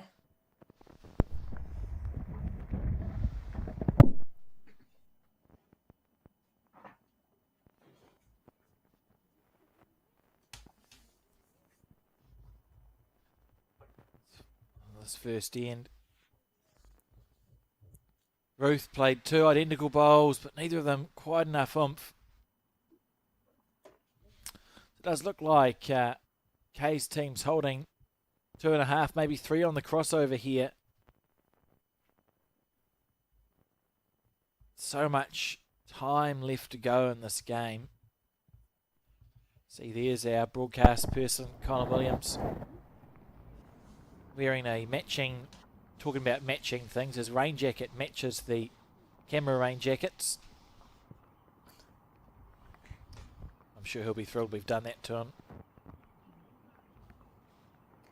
Oh, he might not find out if he's away from the computer side of it all. Oh, very cool. Yeah, that makes sense. He doesn't need to know. So we see the players there drying their bowls. And I saw we had the Nationals at Burnside, our first finals day, had quite a lot of rain. And Jan Shirley had a beach towel that was nearly as long as she is tall to use. And it was very effective. What do you use to dry your bowls, Selena? Are you just like a normal microfiber cloth, or do you like to sort of get that more towely situation? I don't use a towel much when I play, but if it's really raining, I actually don't use anything. It kind of gets to a stage where you actually get the grip on your bowls if you stop trying to rub it in, and if your hands at a particular moisture as well. I'm sure there's probably some scientific term for that. But when it is just a little bit, like when it's spitting a little bit, yeah, just a microfiber towel will do the trick for me. Okay. Yeah, that's a really interesting. As we'll just watch this bowl here. So she's made it. Go. That's pretty good. I'd say that's gone exceptionally. I mean, it was a very good bowl. She was maybe an eighth of a bowl narrow, but she was 3 or 4 down before she played that bowl. What a shot that was! Especially for her first bowl, coming off from morning tea, and no doubt this rain is going to be changing the green a little bit too. She judged it quite nicely. Kay looking to clear the front. Oh, she's got the right weight. She's just underneath by a bowl. She'll be disappointed with that because it would have felt like, well, she would have thought we were a chance of scoring on this return. And Sue got a little feather, followed in for one, and has now been asked to switch her hand. Now going back to the, there she's on the forehand, the holding of the bowls in the rain. Someone told me that what you just said, Selena, a while ago. And I think it makes a lot of sense because your fingers, they go a little bit wrinkly in the rain. We're designed to do that anyway. And you get a bit of extra grip. So I think that's really good advice. If it is absolutely persisting down, it's just trust the process, eh? It might take a couple of bowls, but eventually you can actually hold on to the bowl quite well instead of trying to dry the bowl and then you get your rags that are all sort of damp. So you're just sort of dampening a damp bowl already. Just trust the process and you end up being able to hold the bowl quite well. Yeah, and you know, I think a lot of it as well is, you know, when you are drying your bowl, you're also, I guess, chewing into your pre-shot time as well. So what you'd normally do before you deliver your bowl. So yeah, I do. If it's raining, I do like I don't enjoy it, but I do enjoy it when it's bucketing it down in the sense that yeah, your hands just get used to it. But then when it is that kind of sort of on off rain where it's a little bit in between, yeah, it is quite important to practice when those elements are around to see what can work for you. I think I remember back in Dave Edwards' time of coaching, we would do some drills of dunking our bowls in buckets of water and, you know, getting our hands wet and trying to replicate these conditions.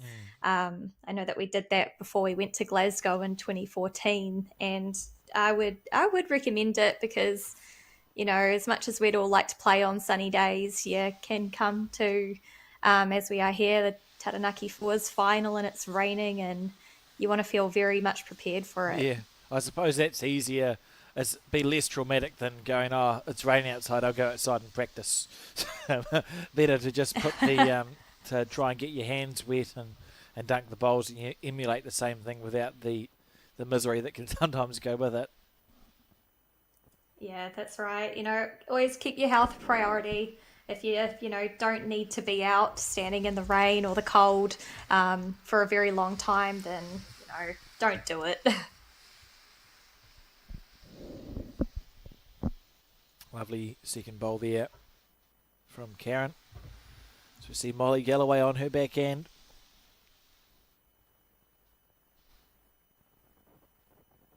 Her first bowl had good weight, but was narrow. This bowl has good green, but might be short, and what you would do for a third bowl in that situation.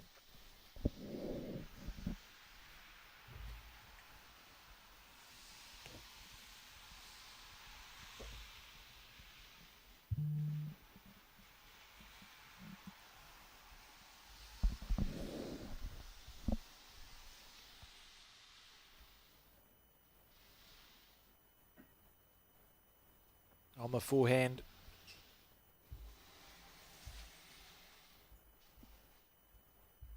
Rochelle played some very telling bowls in this game.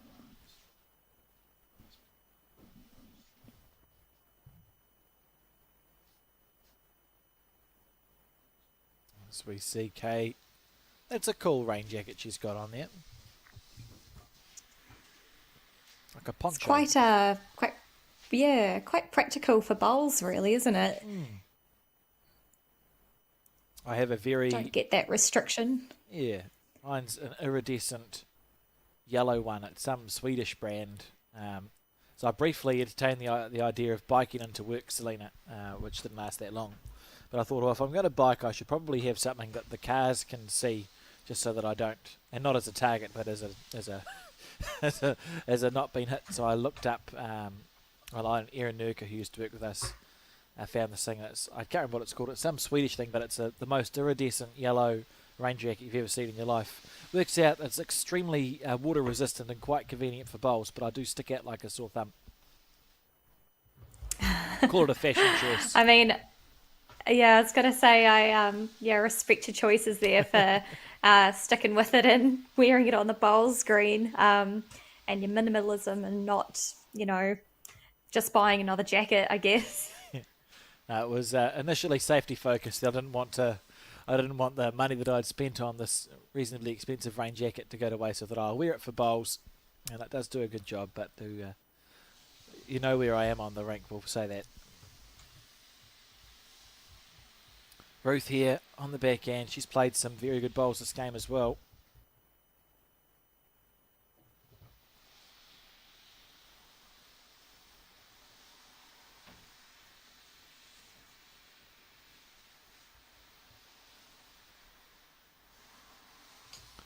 Right line, just slightly overplayed it.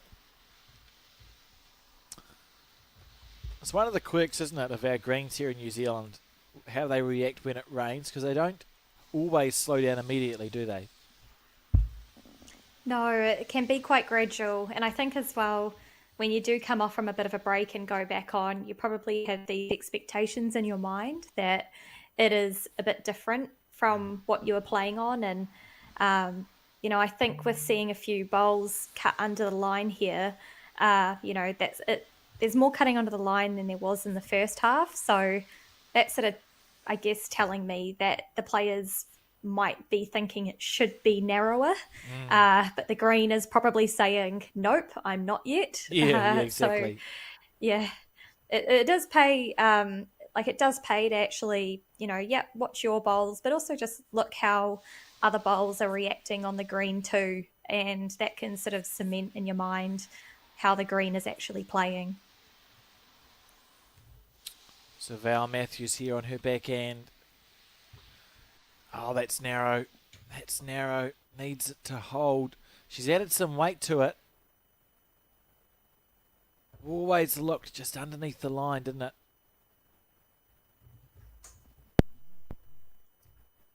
I see the two blue stickered bowls are the two closest ones.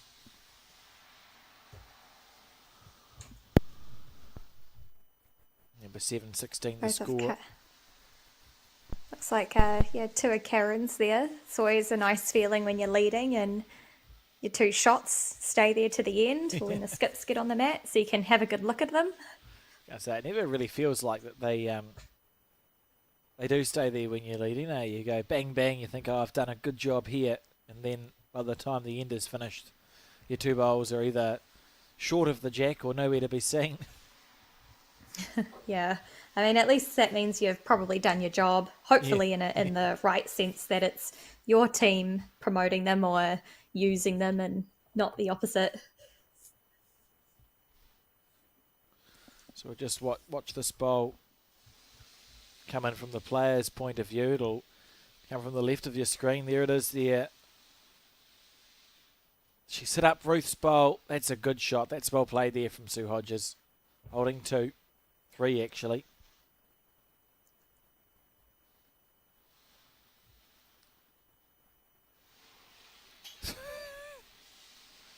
Ruth very focused in this game. So this ball here of Kay Buns will come in from the left as we see it as well. She's very close. Get it square. They both split away. Oh, underneath. Good try. Just changed the head around a little bit there. That was a bit unlucky, I feel, from Kay Buns. She played that shot well. And for the amount of distance that her bowl ended up running on after making that connection as well was very unlucky.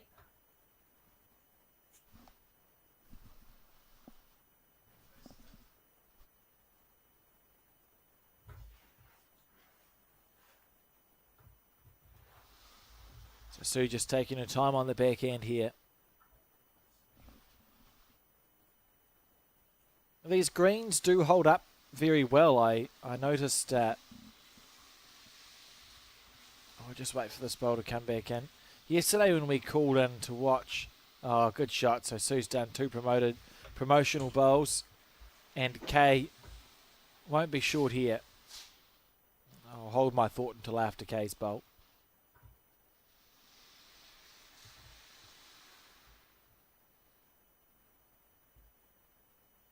On the back end,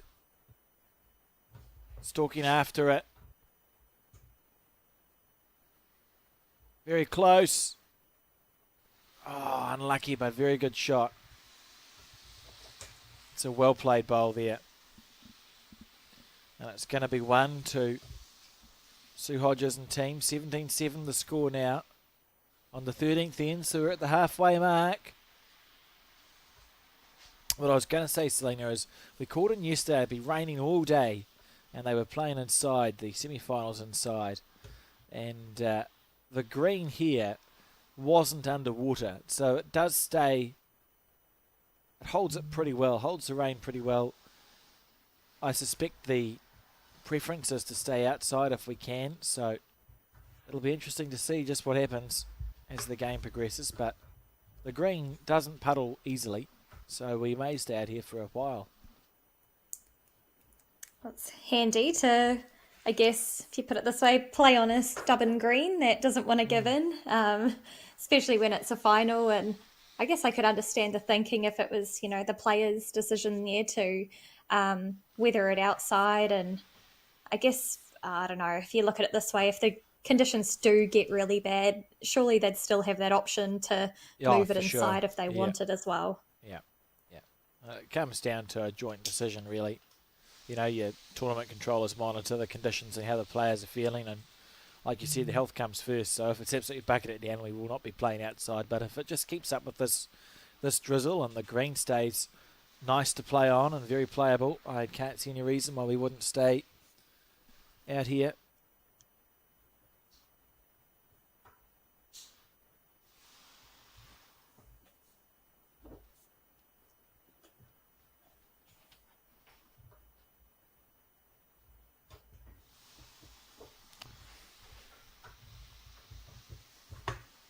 As we see the first bowl into the ditch. We've seen that a little bit in this game.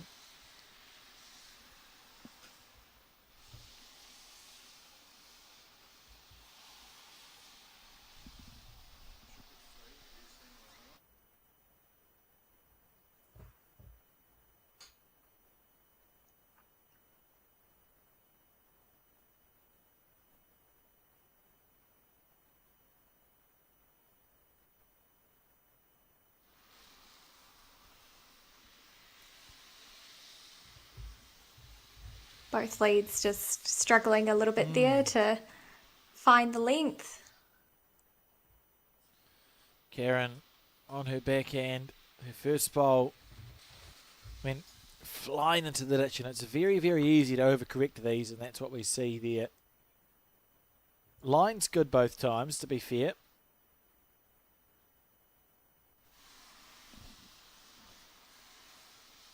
Molly Galloway now on the backhand.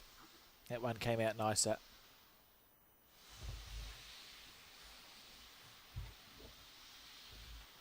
Still not really trusting that bowl.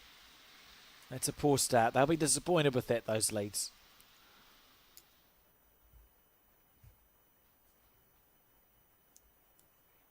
This is when you really want to jump on it as two, don't you? And think the first team here to get close is going to be a big chance of scoring on the end.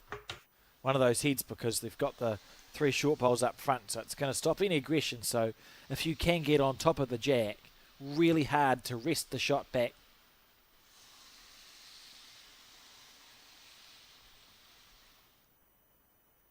And that's where the twos position is, is quite lethal when you do get players that understand if your lead's not there, it's your turn to jump on, or when your lead is there, that you're either tidying it up or playing those positional bowls.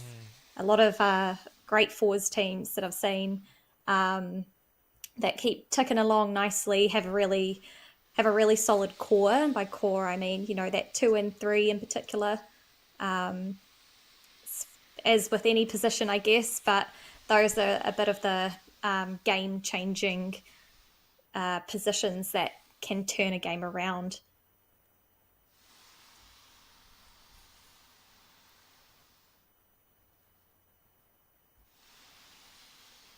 Deborah would be really pleased with her bowl there, just finishing behind and on the centre line.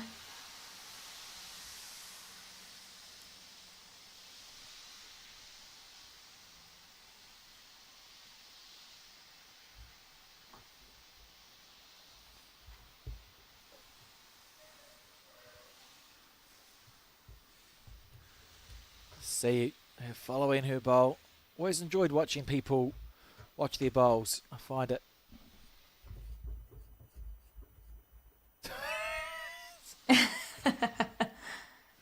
That's great.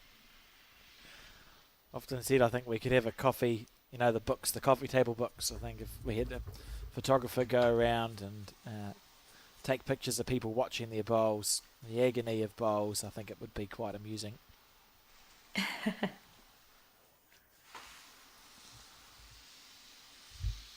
So Ruth Lynch plays her bowl here in for second.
Look at that.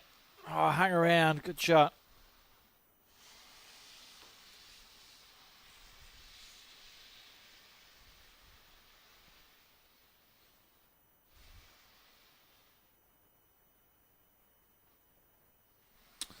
Just doing that test to see who's holding what. It's a loose head. We've got 5 short, very short bowls, so then it's about getting around it.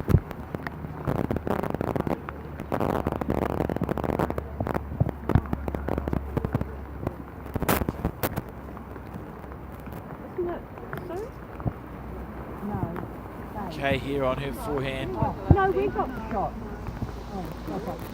Oh, no, that's right, Mum. No, that's right. They put it. No, you put it in. Hang on, Mum. Hang on. Did we win the last end? Yes, we did. We won the last end. Oh. So what do we do? Call the umpire. Call the umpire. Right, So, played out of turn. what's happened is the bowl's been played out of turn. I don't know what the rule is. What's the rule? It'd be gutting for Kay because she's just played a really good bowl. But the bowl's been played out of turn, so they have to call an umpire here.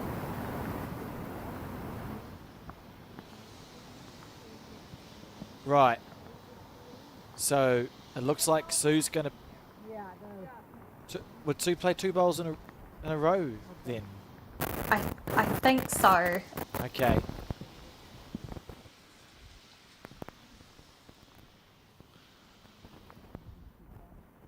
But touch wood, that's something I haven't done before yet, so I'm not fully aware. So she's got a snick with the first bowl. And now Sue must play this bowl again if it's out of order.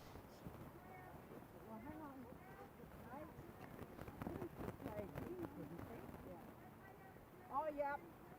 I'm getting frustrated.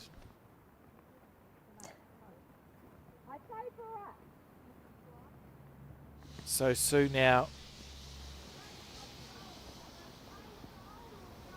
That one.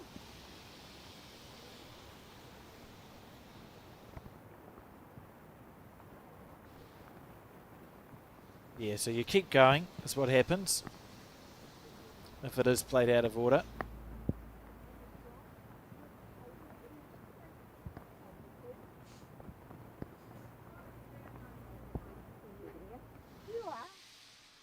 Ruth just not.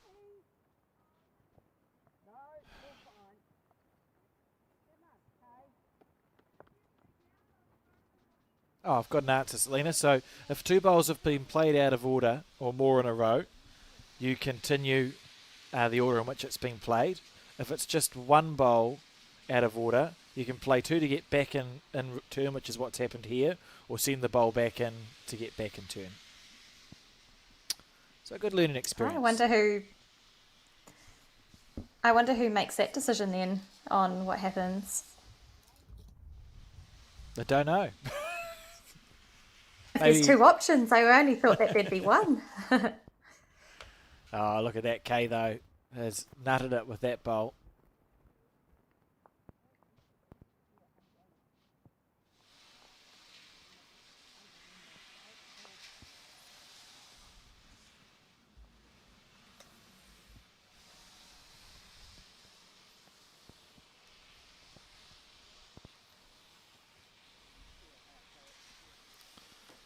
So they're going to measure for second here. And it's the skipper, the non-offending team, makes the decision, Selena. So in this case, it would have been Sue Wei because Kay Bunn played her bowl out of order. So Sue, in this, not Sue Wei. Sue Wei's the one who's telling me the answer to the question. That's why it's not off the top of my head. Sue Hodges would have gone, look, you've played a bowl out of order. I'll play 2 in a row, and then we're back in order. Or she could have said, please deliver or have your bowl delivered back, and we'll go back into order. So the skipper, the not offending team, makes the call if it's just 1 bowl that's been delivered out of order. Very interesting. This has had a lot of. I didn't know. Yeah, I was going to say that's actually a really interesting option to have because, I mean, if the opposition went ahead and nailed the jack and played an incredible shot and they played it out of turn, you know, do you say, nah, yep, send it back, take it off the green, you know? Or, yeah, I guess you can bring a bit of tactics into it there as well. I guarantee you I'd be asking the bowl to be sent back. Yeah. You can't have people playing well. Yep.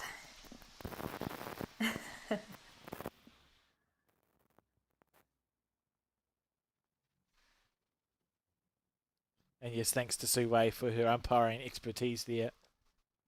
Very helpful to get it right when you're in commentary, and I'm not an umpire, so freely admit that I'm often not right. So happy to lean on people who know the things, and then I can explain to the viewers. And they got it right in that situation. Yeah, can always definitely count on Sue as well. Sue's one of the most experienced umpires that we have. Very, very lucky to have her. Does a great job.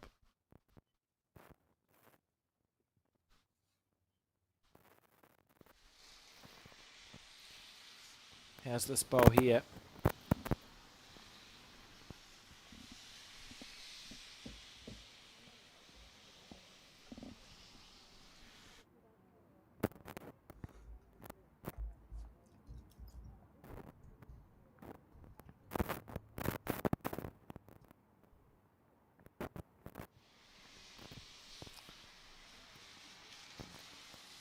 On the forehand side, that's an interesting call. The natural inclination would have been to play the backhand here.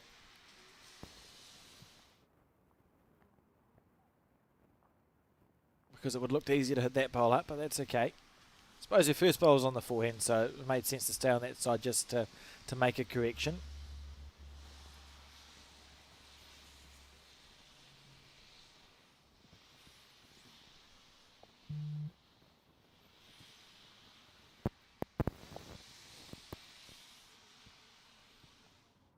Just drifting past there. From Deb. As I see Rochelle on her backhand side.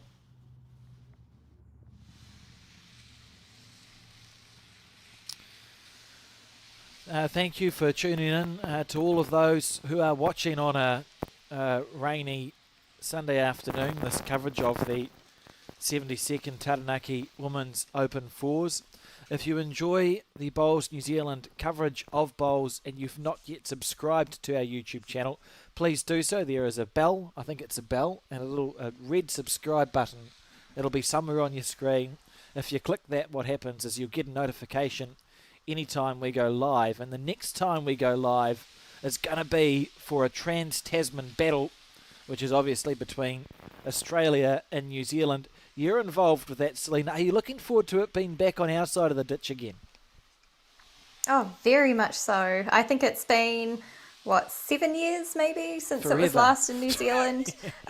Feels like it. And, it's no fault of anybody's. Obviously with COVID, it changed a few things around, and, there's been a few major events on the Gold Coast in Australia. So now's our time, I guess, to have it back. And yeah, I'm very much looking forward to it.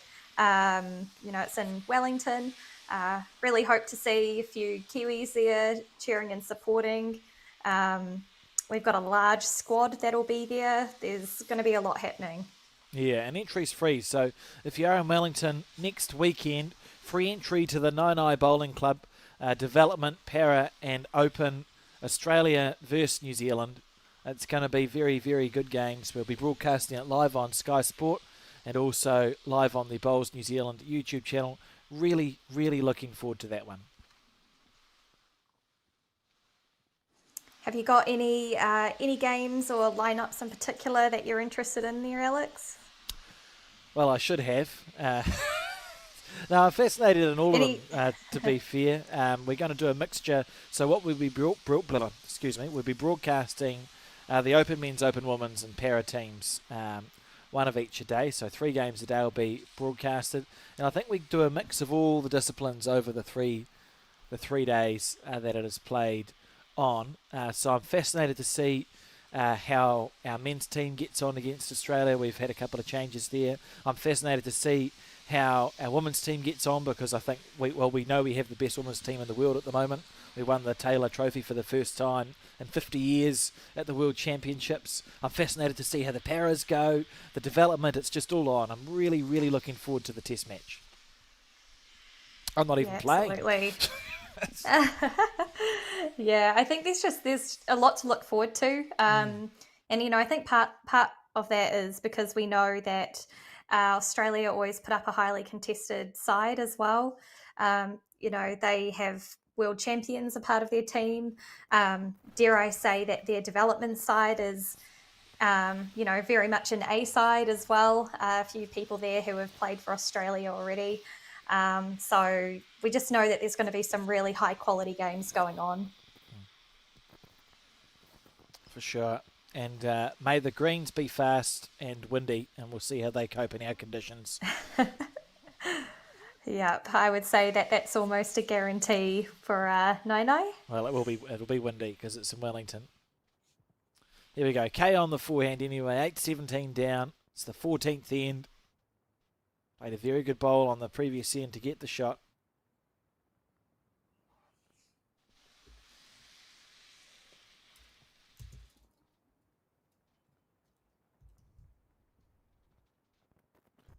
Look at that. Isn't that beautiful? Makes it look effortless, easy. It's not. It's not.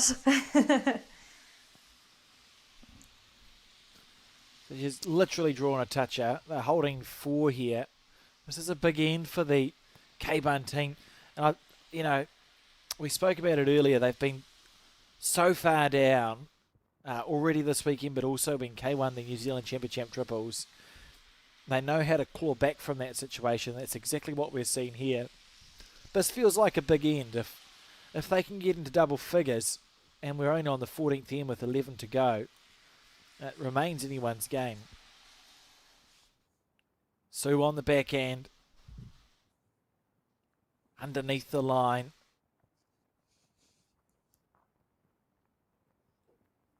Hasn't changed much there. What do you do if you're K? Oh, sorry, team. What do you do if you're K, Selena? I mean, right, scratch my brain around which bowls are what. I say that we're looking pretty good at the back. Put the pressure on, try not to make the target any bigger. One slightly behind, can't go wrong, or even one slightly short on the line. Really depends on how they're feeling in these conditions, to be honest. Just want to keep things simple for yourself when it's bucketing it down, I guess.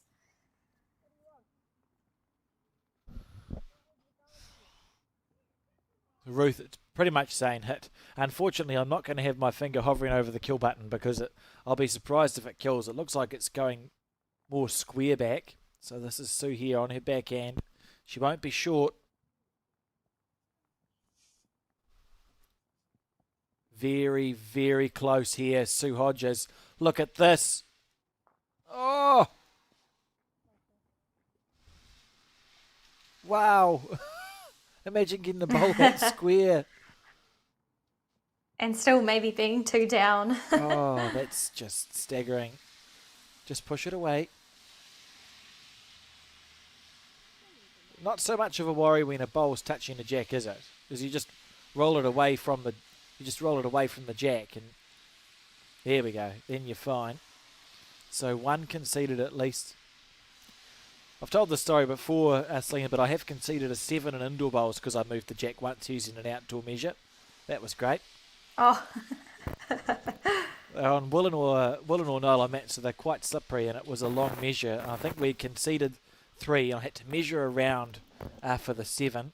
And as I was measuring for the 4th shot, I slipped and I knocked the jack enough, and then we dropped 7 points. It was unfortunate because it was a representative match very near the end of it, so it was a really important game to win, and I just slipped, and it was it's not a happy memory for me. So how did you drop a 7? Is this because their jack wasn't placed back where they thought it should be placed? Yeah, they just claimed the 7 at that point because it was my bad. Oh. Yeah. Oh, rough. So 7 it was, and it was just a shame. That's okay. It was only about 10 years ago. I don't cling on to things. Yeah, clearly not, although that story was clear as day still. I don't know if I fully believe you. It's vivid in my memory. It was at Pukekohe. So, they've got the indoor outdoor surface there. There's also a floor there for indoor bowls. And we were on about mat 17. Horrible memories. We'll go back to the outdoor. Molly Galloway on the backhand. 12-17 the score now, so 5 the difference. They are executing this comeback to perfection, the K-Bun team.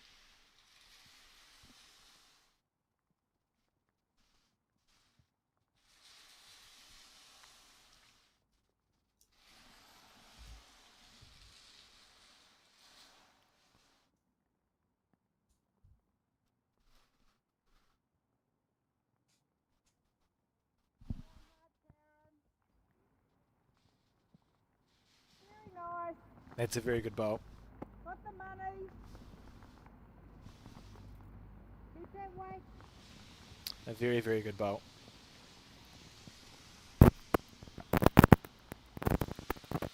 Molly Galloway has been struggling a little in this final.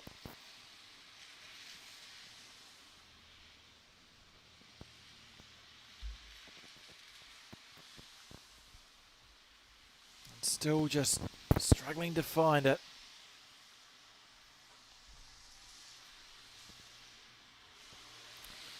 Can be a lonely place at Leeds sometimes. Yeah, there's nowhere to hide if it's not quite working out for you.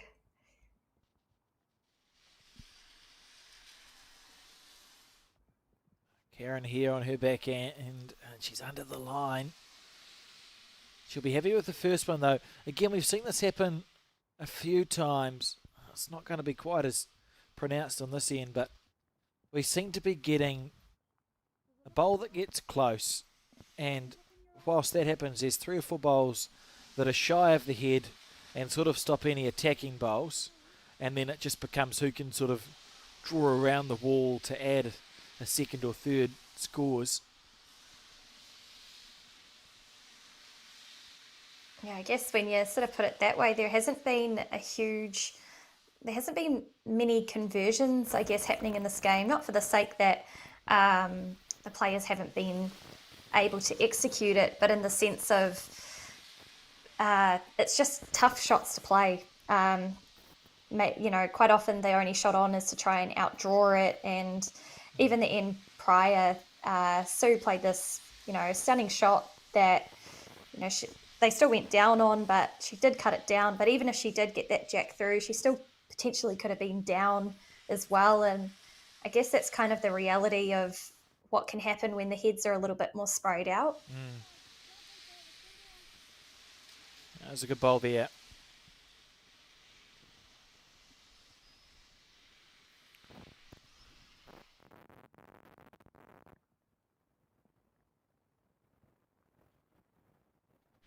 On the backhand.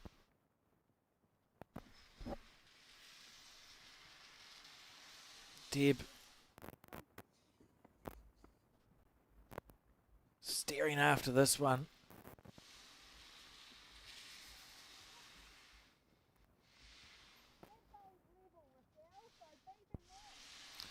So it looks like there was potentially second shot there.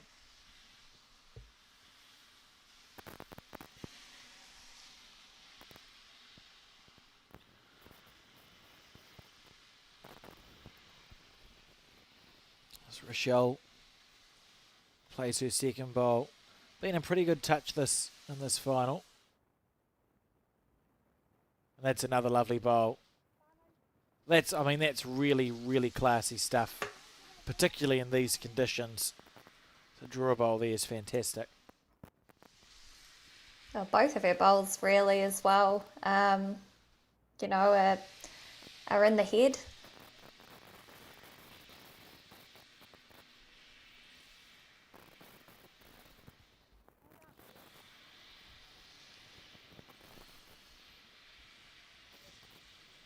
Just underneath the line.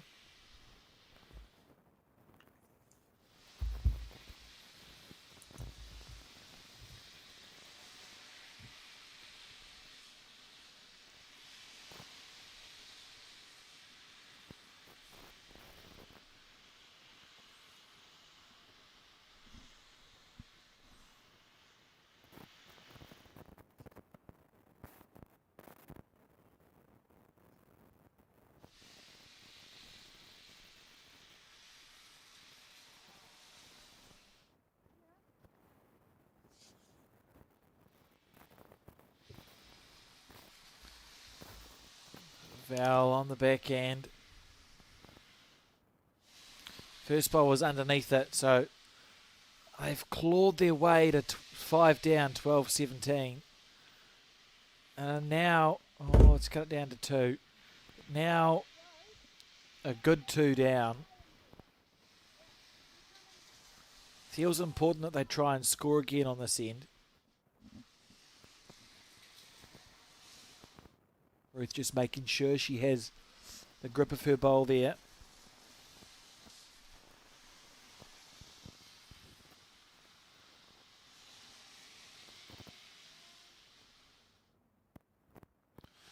I don't think she quite got that away as well as she would have liked. See the teams on the crossover. From the players' end, this is vaguely what it looks like. Looks like there's an opportunity for Kay to just have a nibble at that. It's actually possible, technically, if she got the shot bowl that sits at 3 o'clock to the jack, they'll both disappear, and you've got third shot, so she'll sit with one. And the jack will stay where it is. If she's narrow, maybe I get to use the kill button. Yeah, that's right. I mean, in these sort of conditions, I wouldn't be surprised if she plays with a bit of weight here. She's very close here. She's very close here, Kay. Needs it to hold on. You wouldn't read about it.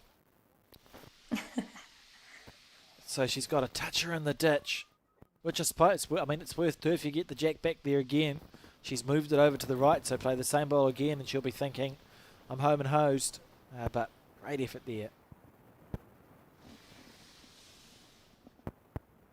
What do you play if you're Sue here, Selena? Probably anything to help tidy it up, to be honest. I would, if there was a track for me on my forehand, so on the left side of the screen, I'd play that to try and tuck it under. The last thing I'd be wanting to do is finish jack level. If you're just making the target bigger. So Sue on the forehand side. Interesting. Interesting. Well, she's added to... Had she? She's added to the count. Could have gone worse, actually. There's enough of a gap sort of around the place.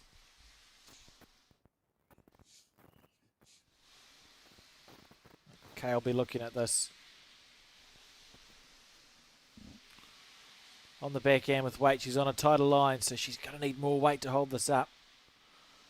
Could get a slice of good fortune. Not going to.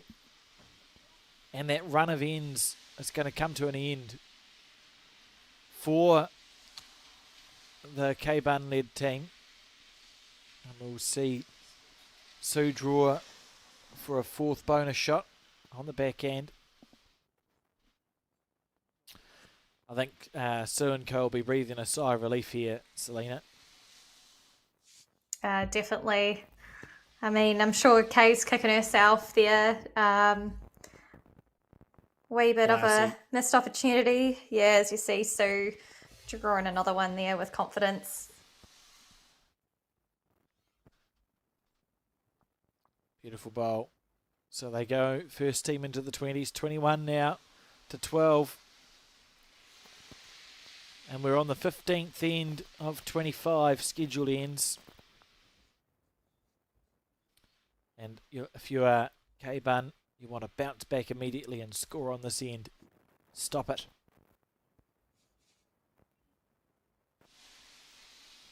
So we see Karen here to deliver the jack. Interesting to see what length she opts for. Hasn't really been, have you noticed, has there been a consistent length thrown by either of these teams, do you think? I thought I did see before the tea break that Sue's team was opting for the longer ends, and it was actually Kay's team opting for the, I guess, sort of short, medium ends. But then since they've come out after the tea break, it has kind of swapped around by the looks. So, yeah, Kay's team was rolling long lengths, and now we can see Sue on a, I would say, that sort of medium-ish kind of length. Yeah, I think that makes enough sense. So Karen here on the forehand.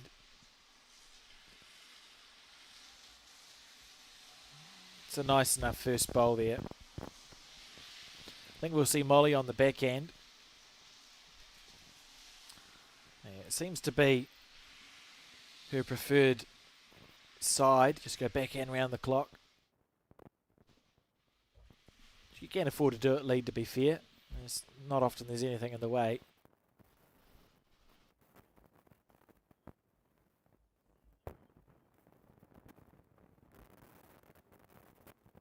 Really struggling in the rain, I think, Molly, to hold on to the bowl.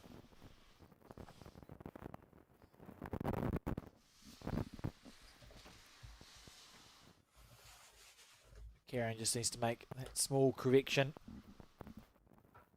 on the first one.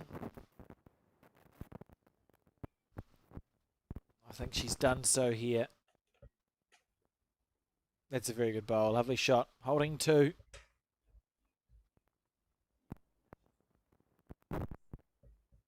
Okay, opting to give her player a physical signal.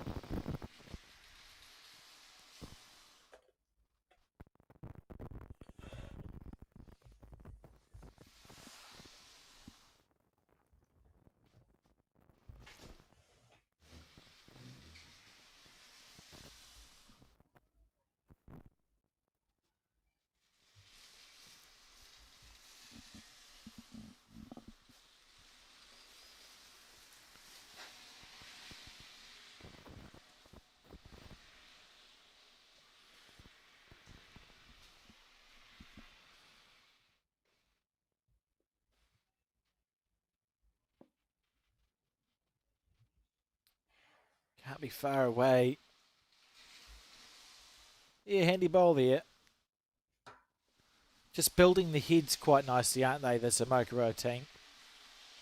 Yeah, say I'd call that three successful bowls there. Two close enough to the jack to be shots come the end of the head, and that one there by Rochelle finishing behind is a really good safety net. Yeah, they're effective bowls, aren't they? So you got two close, one past. That means, as you said earlier, it becomes easy to make the head better for the person following you when you're building on those as a foundation. Whereas if we look across at Kay's team, we had two quite short bowls from Molly. So Deb is then thinking, well, maybe I should miss pass with my first one and then pull some weight off, and then you end up falling short. And now your opposition's going to draw a fourth bowl in. So Kay's going, I'm 4 down. I've got no back bowls yet. It's just funny how the heads end up developing. Yeah, that's right. It can be quite easy to, I guess, fall into a little bit of a spiral thinking when you are in those positions as lead in two, because of course, nobody ever plays a bad bowl on purpose. We're always trying to just be a little bit better than our previous bowl, but she's played a good one here. Great Something effort. like that is actually a really good outcome, considering that your previous bowl and your lead had struggled as well. So we've got Ruth here on her backhand. Oh, got that one out with a bit of a jab.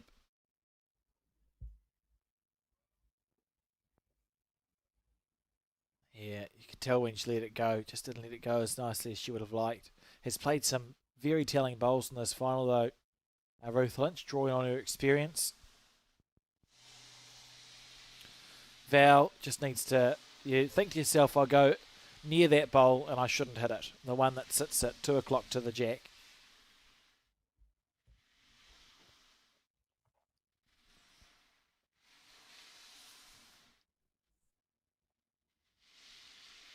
Needs a good result here. Nearly got one, but no bowls past the head yet, and this is becoming a stressy end for K-Bun.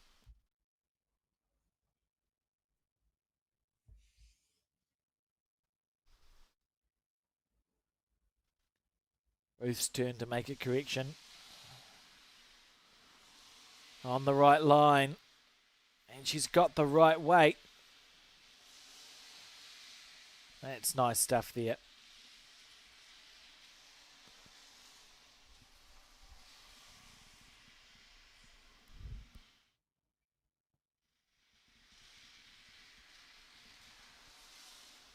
I'll be very surprised if it holds long enough. Goodness, it tried to. Oh.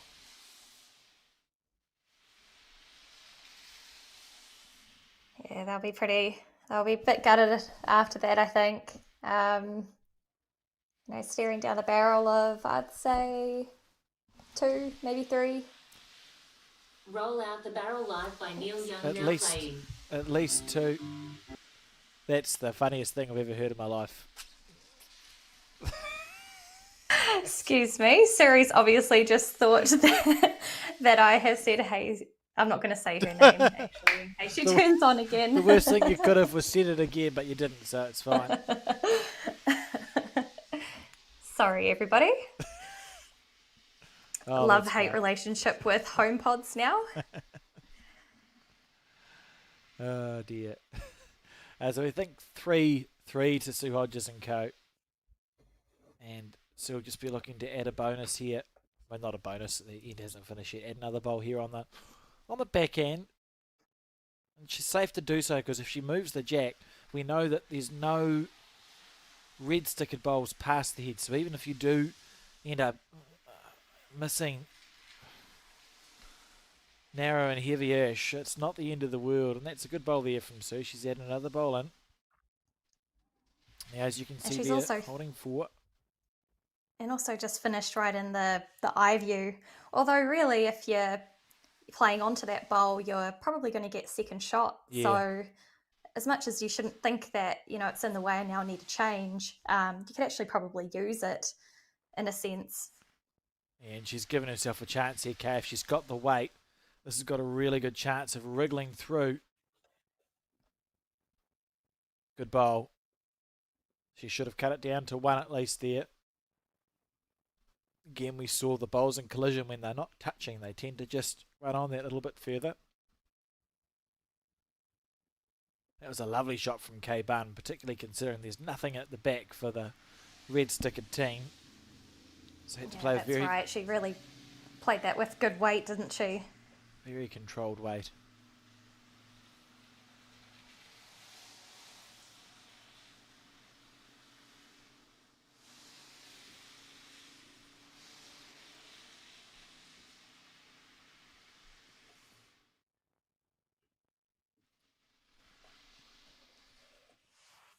Oh, here Sue comes in the area. Pushed it through without touching the jack. May have followed on. Can you imagine? It's staggering. She's managed to push her own bowl between the gap of the shot bowl and the jack without it moving anything. So that's probably a quarter of a bowl away from sitting with 5. This is a great outcome here for the Kay Bunn team if they only drop a 1 here.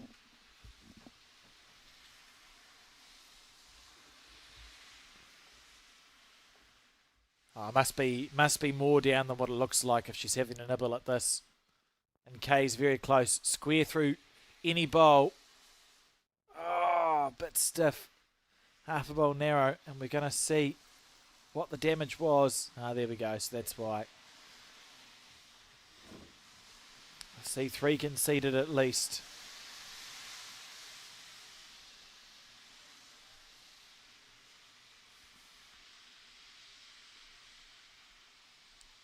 And just as Kay's team felt like they were catching up, so the game again begins to slip away.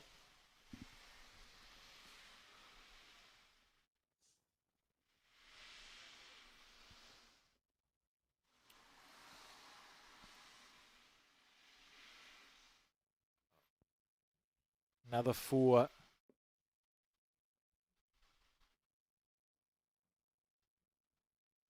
When Kay scores, well played.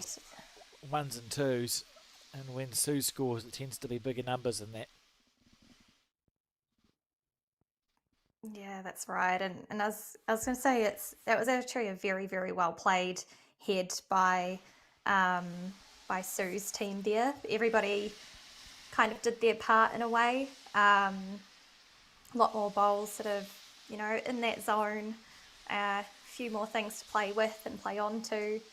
And in saying that, Sue was actually quite unlucky to sit her bowl right through that gap and not get a bit of jack, to be fair. So, I think the ladies will be feeling filled with a bit of confidence after that end. They found their link. They know what works for them. You can just see the chalk marks beginning to fade on the rink, which is an indication that that's sort of when the rain starts making a difference, isn't it? Because once your chalk is disappearing, you know your surface is changing very slightly, although it's still not, you wouldn't call it slow. It's not slow by any stretch of the imagination.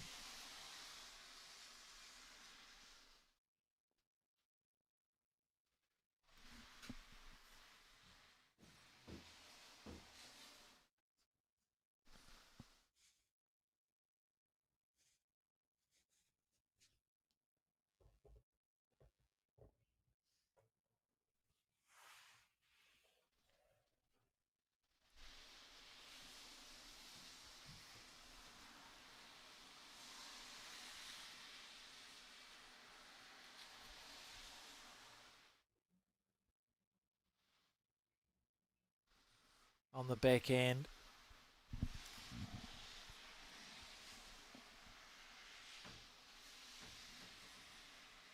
it's a lovely second bowl. Can see the pairs final must be finished. I'll find out who won that and let you know.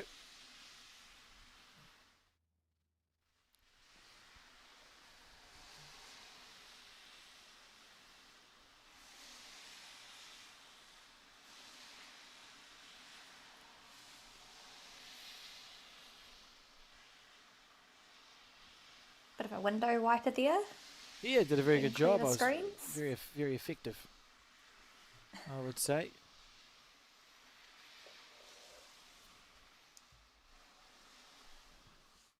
Often wish I had them for glasses. I think people who don't wear glasses don't understand how frustrating rain is. Because even a speck of it, suddenly you can't see anything. Oh, that's okay.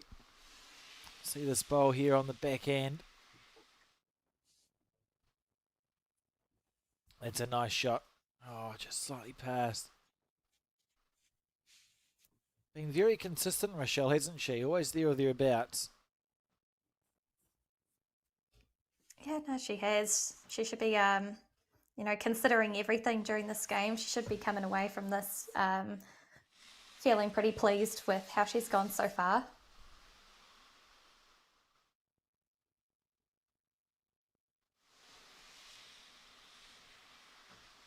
Oh, just under the line.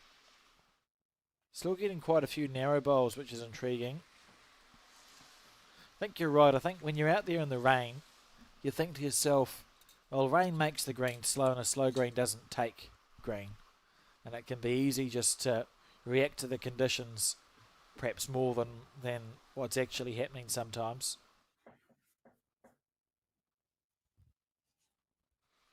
And I think that we can see that the on the left side of the screen, that side of the green, it still seems to have that aggressive hook to it. Yes, that's a lovely bowl. Can report also it's an Australian team that won the pairs. Sue Brady and Terry McColry from Pine Rivers. 22 points to 18 over Irene Taunt and Alethea Rowlands from the Tower Club. Congratulations to those two. Good to have overseas visitors, and that's something that the Taranaki Fours has often had, both the men's and the women's. They have groups who travel over to New Zealand to play in them.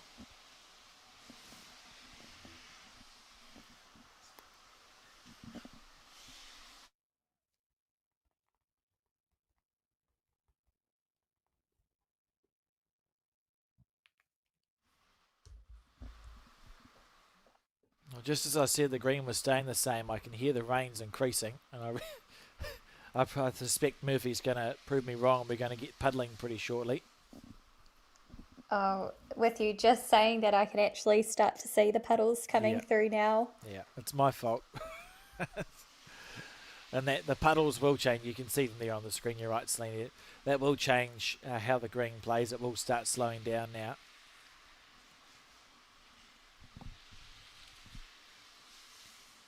Foul on the forehand. This is going to be a very, very good bowl, as the jack is really only going to need to go one way. And we had a lot of blue stickered bowls in that direction, so putting one on that side of the rink is a very good home.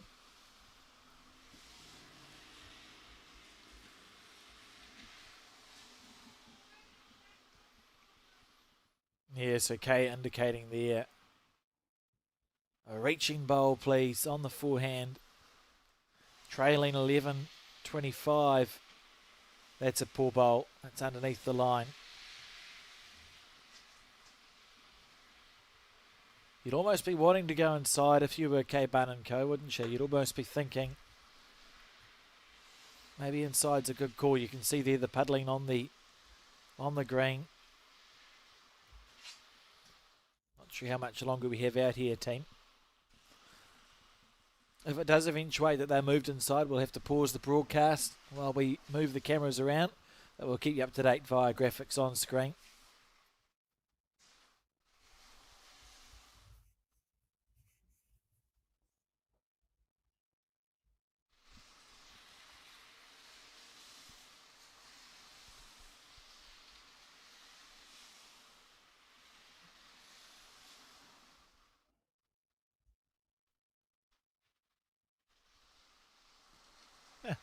Look at that, she's put her bowls on the wall. It's like Humpty Dumpty.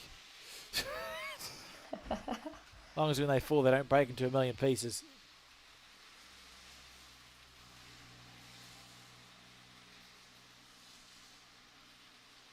That's Sue Hodges here on the back end.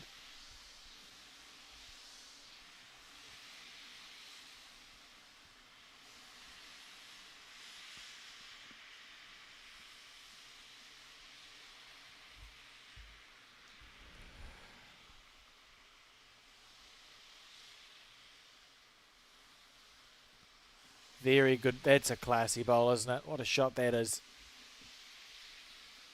I was going to say, especially considering that when these puddles do start to come through, I know that we were talking about it being, it raining and maybe thinking about how you think the green will play.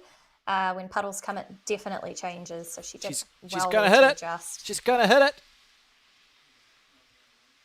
Oh, I want to use the kill button, Kate. What beautiful way. That was a cool little effect there. The bowl bouncing back, then going forward with the spin. That's an indication of intent, isn't it? Absolutely. I'm excited.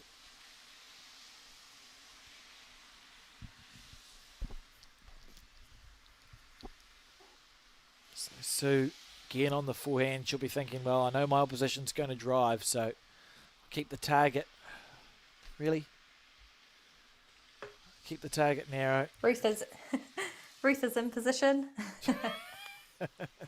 Well, one thing I can say, she's both consistent in her bowls and where she stands. So here we go. K-Bun and rainy conditions here at Paratutu. It's going to wind right up here on the backhand, try to kill this end. She's let it go pretty good. Oh, well, that was a commentator's. I don't think she let it go that well.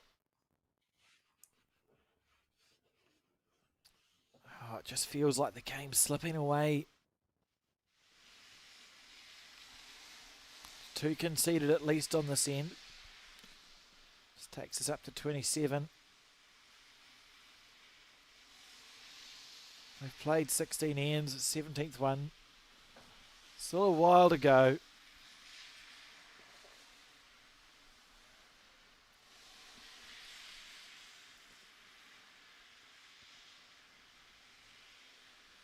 You can see Kay appears to be making her way down towards the head here.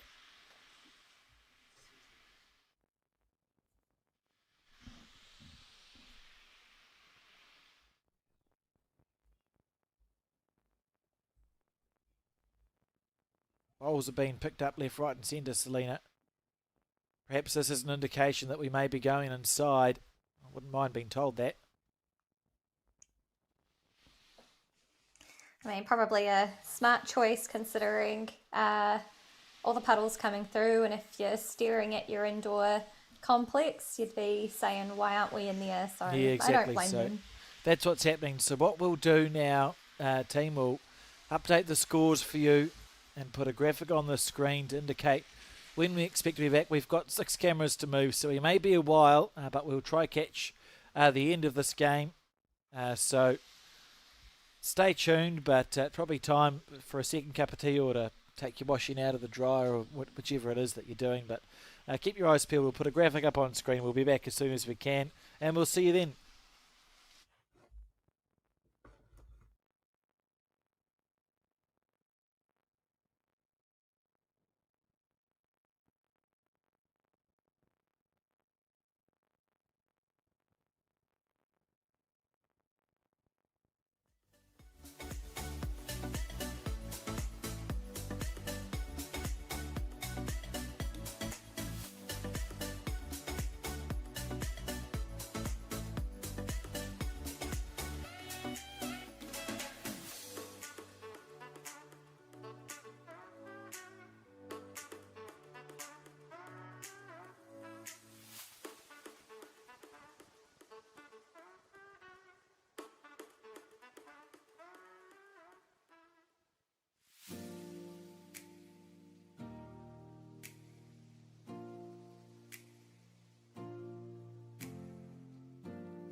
Hello and welcome back to the Bowls New Zealand coverage of the Taranaki Women's Open Fours. As you can see, it is raining outside.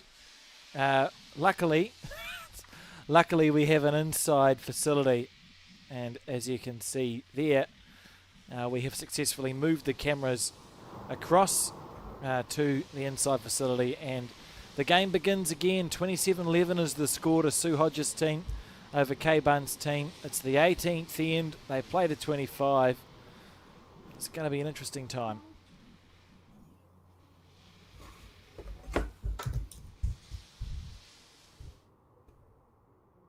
So, Selena, we've seen the first 18 ends or 17 ends played in pretty quick conditions, probably 17 seconds.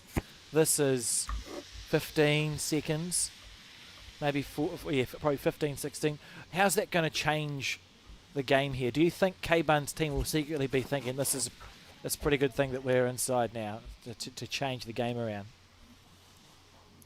Yeah, I mean, I would say so. I think when the ends are running out and the score is 11-27, this is when you're like, something needs to change. And, in normal situations, you'd be thinking this is completely in my control and I've got to change something myself. Whereas actually now something external has come into play. So changing the conditions in terms of the speed of the green. It's early days yet. We're just seeing how this is unfolding, but a change in pace certainly can change things around a lot for one side over another. So yeah, well, I guess we'll just wait and see. This is a little bit exciting, I guess, that we've come into a different arena as such. Yeah, well, I suppose for Kay's team, they're 16 points down, and there's 8 ends to go. So to an end, and we see a drawn game. So they'll be thinking, just get probably twos. Ones probably isn't enough at this point, but twos and threes and see what happens. Very interesting.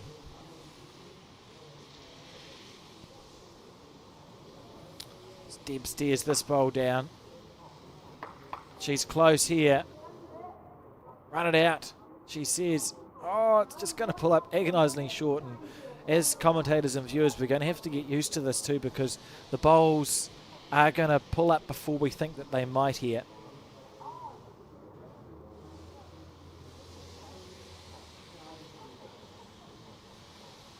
Hopefully all the ladies bought a spare change of socks with them. There's nothing worse than being stuck out in the rain for a few hours and then going somewhere dry and your feet still being damp. Oh, what a shot this is. Rochelle's been one of the players of the game for me, and she's just transferred her outdoor form directly into the indoor arena, and already it's looking like a good head for the Sue Hodges team.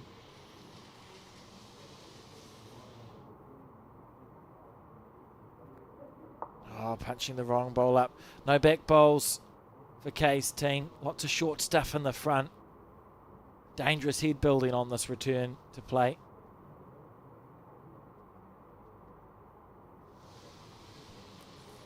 You almost have to be brave and go past the head here, don't you, Selena? Like, I know they're down, but it almost is like, Val, please just put some bowls past, and then maybe with your second bowl or my two, we can start being aggressive. All that, I suppose. Yeah, exactly. Yeah, I was going to say exactly where she's directing, to be honest. I think, just as a skip, she's probably done well there, just encouraging the team to play that more narrow line, play with a bit of weight, change it up, just really get your arm into the rhythm of the game. Oh, unlucky. Well played, though, and she's popped that orange bowl past the head a little, but sits at 4 o'clock to the jack. Ruth Lynch here, still wearing her rain jacket, just in case the roof springs the leak.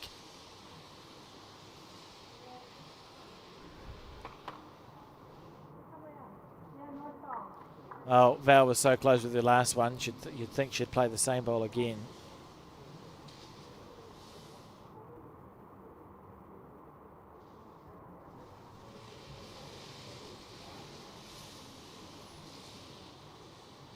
She's very close here, Selena. Look at this. What a shot. Heartbreaking though, but at the same time, Ruth was in the right location for that. The ecstasy of nailing it, and then you look and go, oh. Oh, the Jack's bogged on an opposition bowl.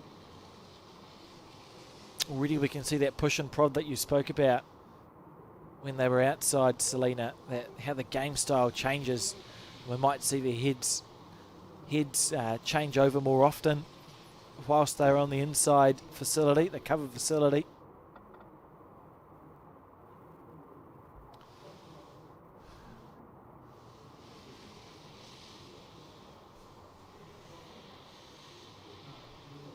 Ruth, very consistent with where she's standing. So we're going to have to watch it from the player's point of view, so just watch from...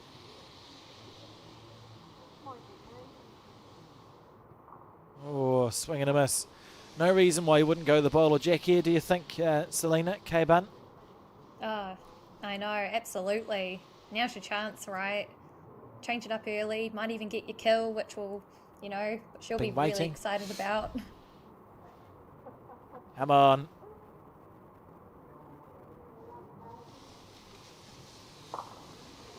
Great effort.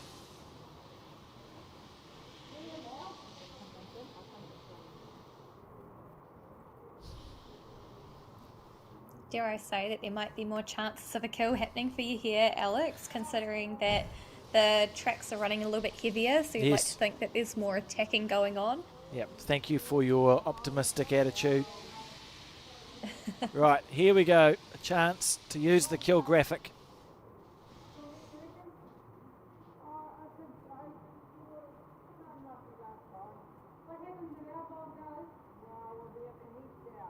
Yeah. Well, that's gutting. Fair enough, though. Yeah, I mean, it's absolutely the right thing to do, but I just wanted to I wanted to see the kill.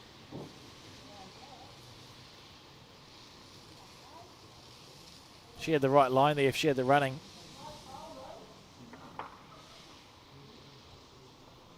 So one there to Sue Hodges' team. And there, look at the outside.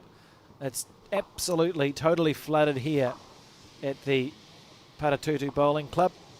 So lovely to have the luxury of being able to come inside and not have to play in those conditions. They picked their timing well, the players, to move inside. It didn't take long after they left for the green to flood.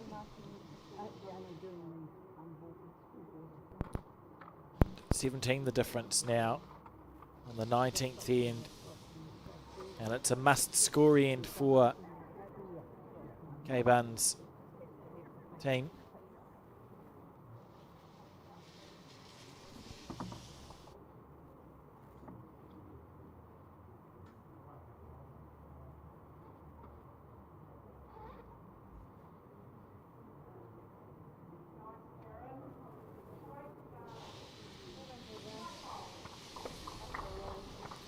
Good lead bowl from Karen. It's Molly here. First time we've seen her on her forehand in about 20 ends. Seem to prefer backhand round the clock and the outside.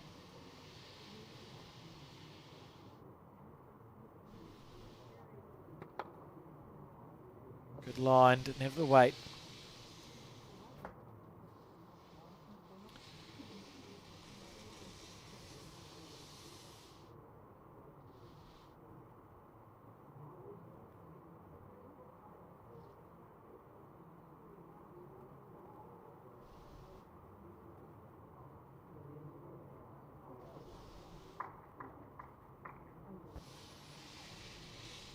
Very good lead bowls there from Karen. Yeah, she's done quite well, I'd say. You know, just choosing a hand that she can get some nice grouping on. Weight's pretty good. Feels like it's been one of the key differences in this game is how well Karen and Michelle have played up front. just given those opportunities for numbers, I think, from Sue and Ruth at the back end of the game. We've seen 3s and 4s sort of scattered throughout the last 19 ends in favour of the Omokaroa team. K-Bun, 1s and 2s. And it probably is just because of how well the front two have gone in Sue Hodges' team, I think. Oh, look at that. Another great bowl. Yeah. Yeah, it definitely takes the pressure off, you know, the rest of your team as well when you can count on your lead and your 2 just to, you know, it doesn't need to be all 4 bowls, but have a couple handy, especially in tricky conditions as well.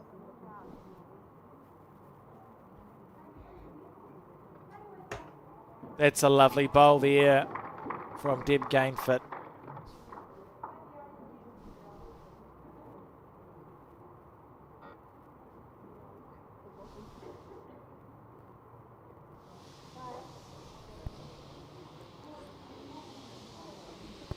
Very good shot.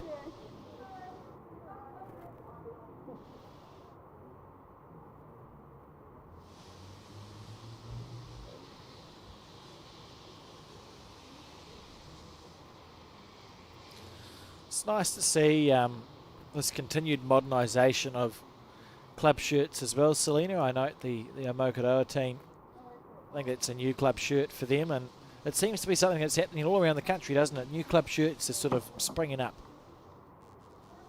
Yeah, I think as well, you know, with naturally there being more exposure to bowls around the world, people are able to, I guess, get inspired in a way of, you know, what a shirt can look like and how it can make you feel. So, you know, I'm all for people exploring different designs and, you know, making sure that how they're looking really represents what their club values. So, no, get on them. And, I mean, they look great as well.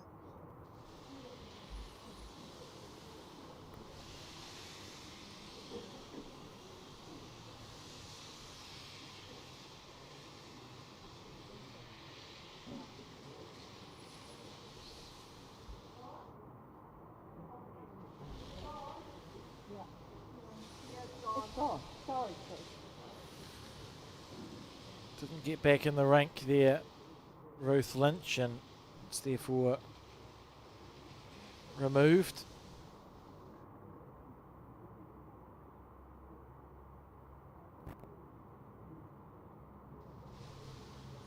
Look how long that's holding.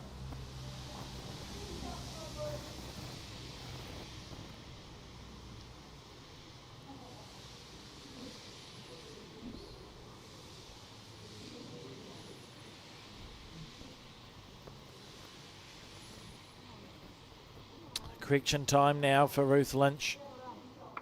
That's a lovely bowl. Well played.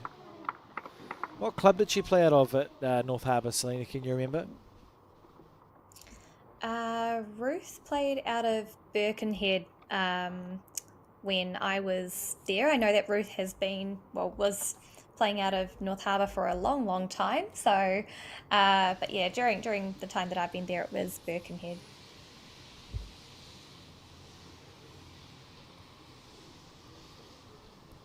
As you say, very well known around the country. Very classy bowler, and a number of centre titles. Like we're talking 10s. Not easy to win.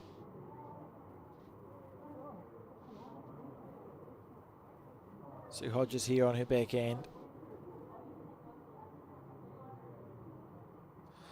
That was a lovely delivery, that one. Oh, that's Ruth's given us room to see.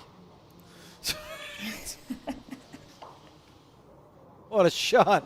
Well And what a bowl it was to watch. She could not have got that any more perfect.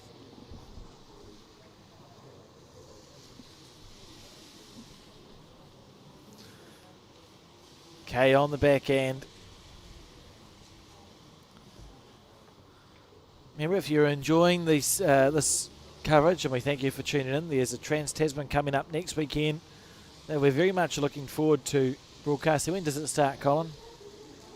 Friday, apparently. That's right. I knew that. It starts on Friday, Saturday, Sunday. 3 days of bowls. Open, development and para. Australia versus New Zealand. It'll be live on Sky Sport and the YouTube channel.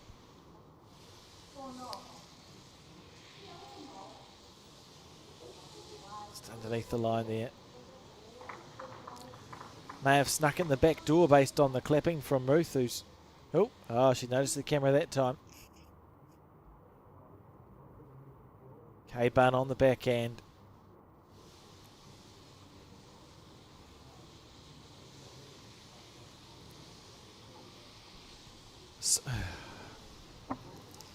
So important for them to score on this end. And look at this here from Kay. Look at this! What a bowl. That was absolutely beautiful. Yeah, incredible with not much visibility as well. One of the best bowls you'll ever see. A few inches of room to draw the jack. Was able to do so, and they start the scoring. So here we go. Where will they deliver the jack to? You'd think you'll be going long. That's where Kay's placed her foot. From Molly Galloway.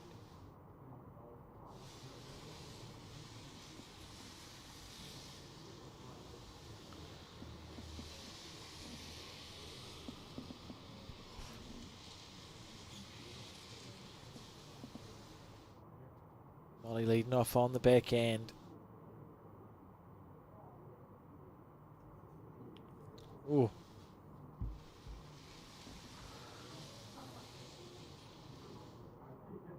Not sure.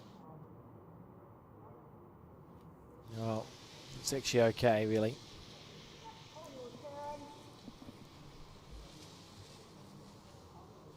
Pass ahead, so I think she'll be happy with that as well. Very much still usable.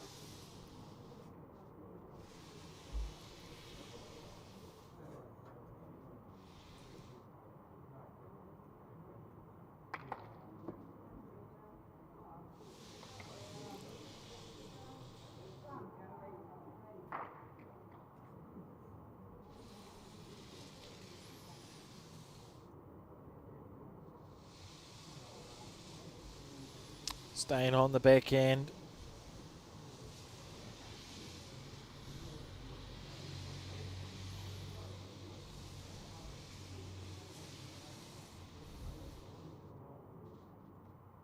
How's the weight here?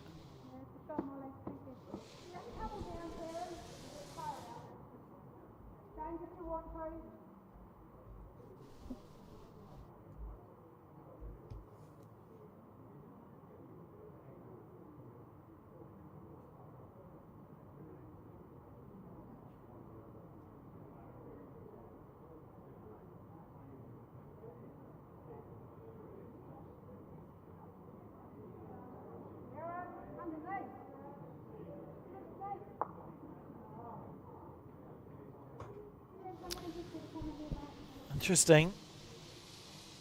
So this is the first end in a while that I can remember where Deb is about to play a bowl and the head's looking favourable here. An opportunity to really add to that and start putting pressure on to Sue Hodges' team.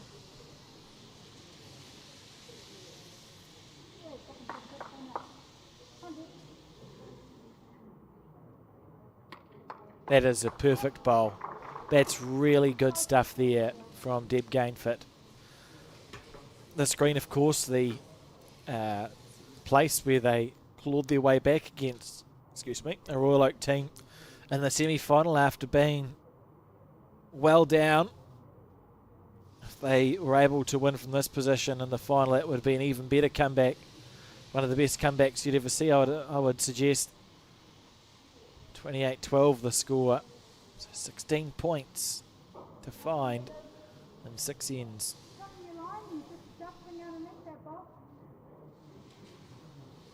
I mean, if they keep playing how they have this end so far, I mean, there's no reason why that isn't achievable. Absolutely. You know, if they could find a handful somewhere, pick up a 4 or 5, scatter 1s and 2s amongst it, who knows what could happen. And that's a handy enough bowl. Look at this. You've got 4 red stickered bowls that are level or past the jack. That's the sort of head they've been missing in this game. Ironic that it's happening on a slow green.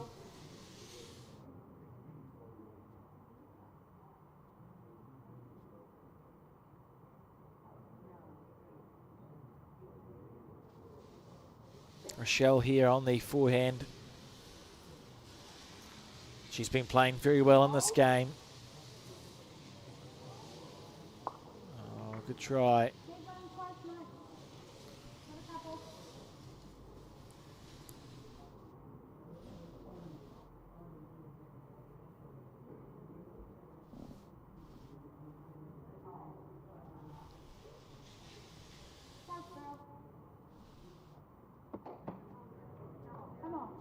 Look at this.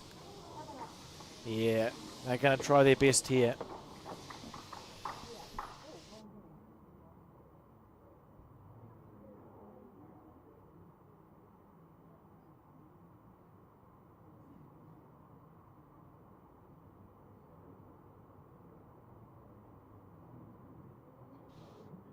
On the forehand, Ruth. Well, well, well. Oh, this feels like an interesting end, Selena. Yeah, I know. If Fowl just goes ahead and nails another one here, or even better, moves it back a little bit, it's going to be a cracker. It's got that feeling. Oh. All counting, she says. 1, 2, 3, 4, 5. They're holding a bundle. Ruth Lynch needs to be up to this head. Draw on her years of experience to cut it down. And that is exactly what has happened there. That is a beautiful bowl from Ruth Lynch. But opportunities, and Kay hasn't had many of them, to be fair. She's got a really good chance here of reaching just with weight to that bowl at 6 o'clock to the jack and making more than a handful for her team. So she'll relish that chance, I suspect. Yeah, I hope she does. And Ruth's bowl was brilliant, and sometimes it's a good and a bad thing, because now it actually will give Kay that more confidence to try and play that more weighted shot. Whereas if you're sitting with the 5, you might think, oh, I've played a little bit lighter. But now there's a really good reason to be up. She's got the weight right. Hasn't got the green, but that's okay. That's just another bowl that'll count if she can get the jack back there. That's where Sue Hodges will be looking to place her bowl on her forehand side.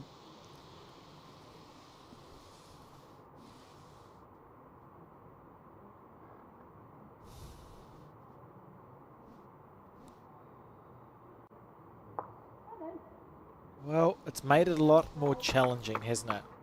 It's a lot harder shot to play. We look from the player's point of view. Still on, though, and you feel like this is... if Kay gets back to be close in this game, this is the end they'll talk about that made the difference, because it's her best chance in a long, long time. Look at this here from Kay. That's just unlucky. Yeah, she was really on the track there to, back half that jack. It's exactly what, she had the right intention for. Thought she had it most of the way. Still holding the shot. Getting tired of that, to be honest. Still holding the shot. Watch it from the player's point of view. Sue Hodges. That's a beautiful bowl.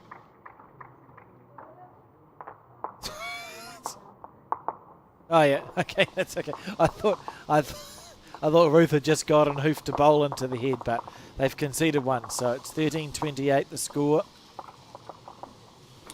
We're on end 21 now as Molly delivers the jack. 15 points to score in 4 ends. So they need a number.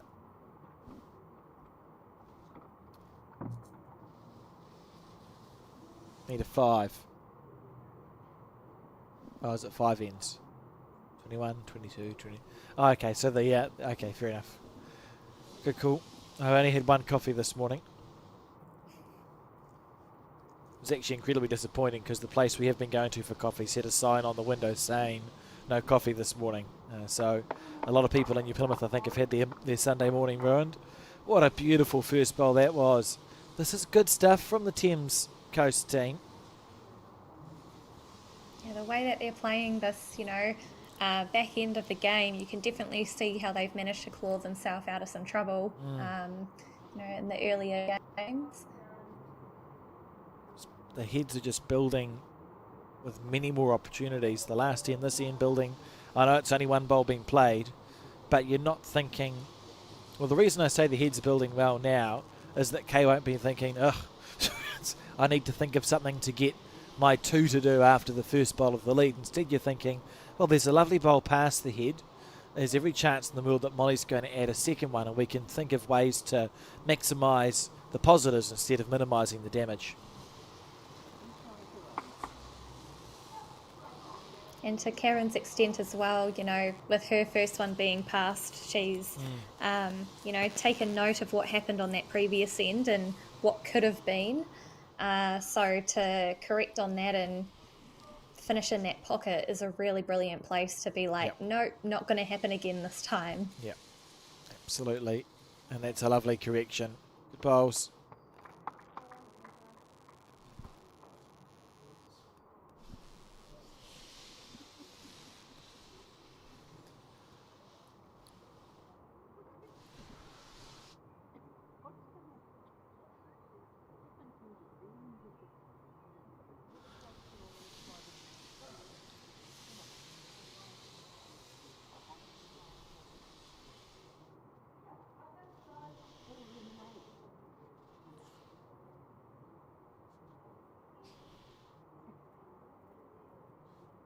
Michelle here on the forehand side.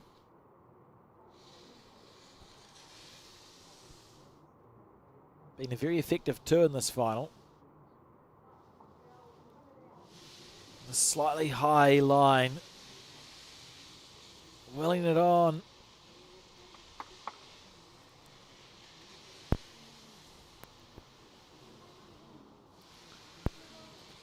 See the red's got second shot.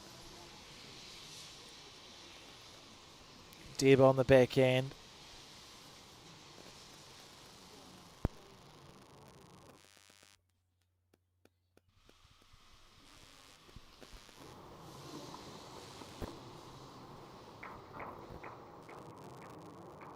How's the weight here? Oh, not quite.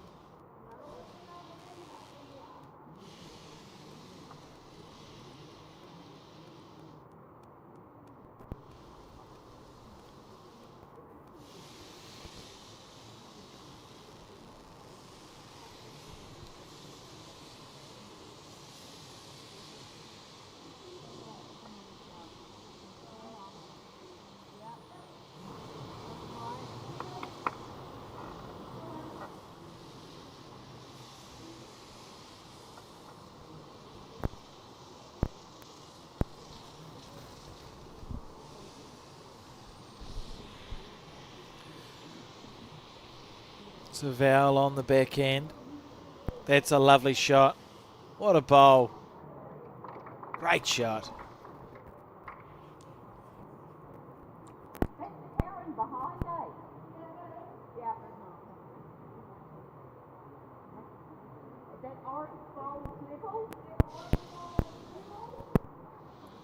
Really fighting away in the last part of this game, aren't they, Selena? Yeah, and I think, kind of going back to,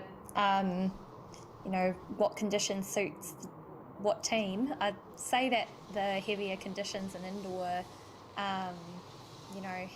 have given Kay and her team that best chance to try and claw this back, but I'm a little worried that they might have left it a bit late. They do need multiple at least here.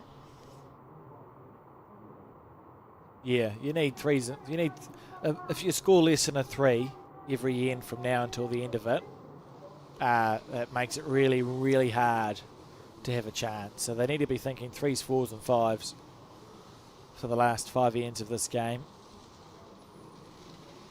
But anyway, the laws of the sport, you play until it's mathematically impossible in post-section, or if only a winner is required. This is a fair effort. Slightly overplayed it, but a smarter way to miss, I suppose.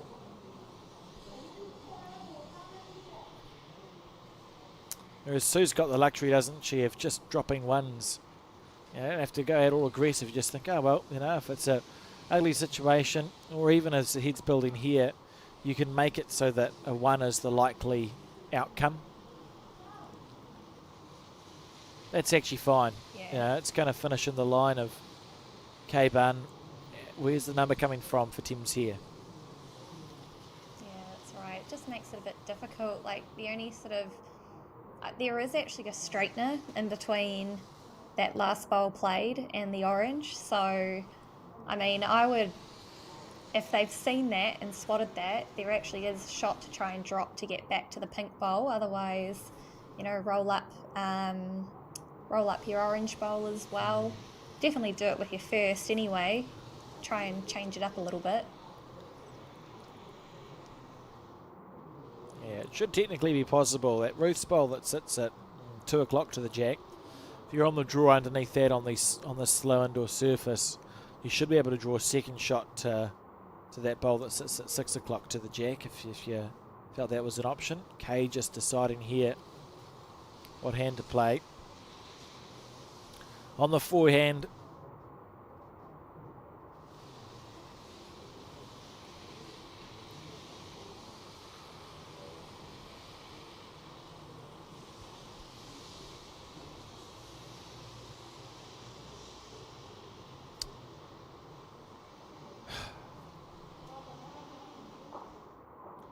she had to be brave. Still holding the 1. How many seconds have we got, Ruth? How many seconds? 2 seconds, says Ruth. Well, I look for it.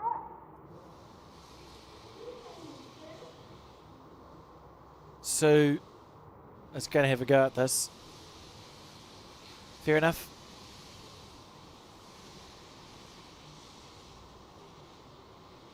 Doesn't have to, but if she does, it's just shortening that game down. She's given this every chance. Oh, good bowl. Under the line. But had the weight, was in the area.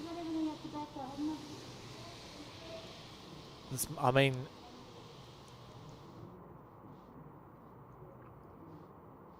should be 3, maybe 2.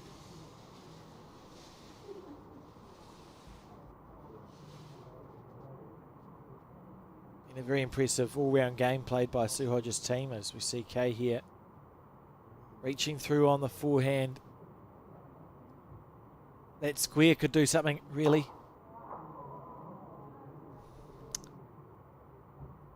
Oh, nothing happened, so it wasn't worth watching. I think they've definitely got 2 now, though, that's for sure. Yeah, courtesy of that good bowl from Sue.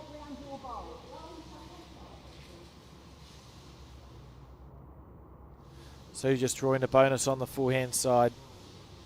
You feel like with the number here, they're essentially cementing their Taranaki Fours title. Ruth is in full panic.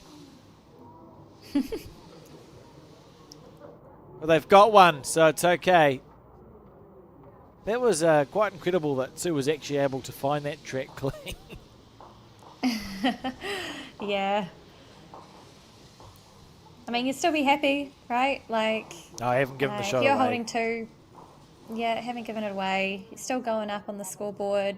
You're in a pretty comfortable position right now, and it's still putting the same amount of pressure on Kay's team. The whole game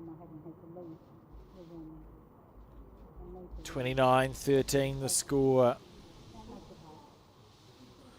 So 16 points.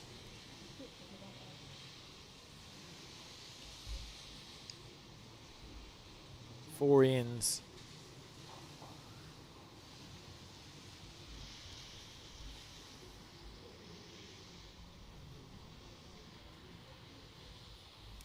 You'd like to be thinking that Kay's team is searching for, at the absolute minimum, a 4 here. Yeah. So 4-4-4, that'll do it. Otherwise, if you're dropping anything less than a 4, then you've got to bank yourself to try and get a 5. Yeah,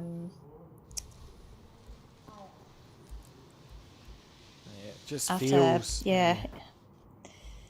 It's a bit of a mountain. Work to do for sure. It's a good first bowl. A good try from Molly Galloway.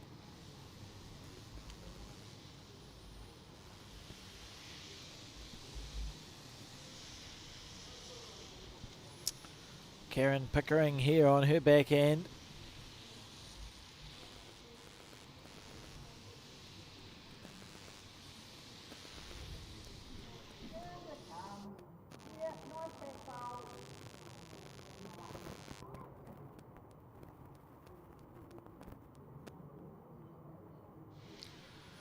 Molly here on the backhand again. Good first bowl, looking to correct.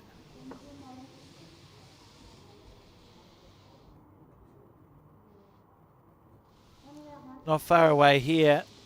Ah, beautiful green, just falling short. It's so frustrating as a player because you know you've absolutely nailed the line and then you just watch your bowl finish in line with the jack, but a metre shy. Think, oh, what could have been?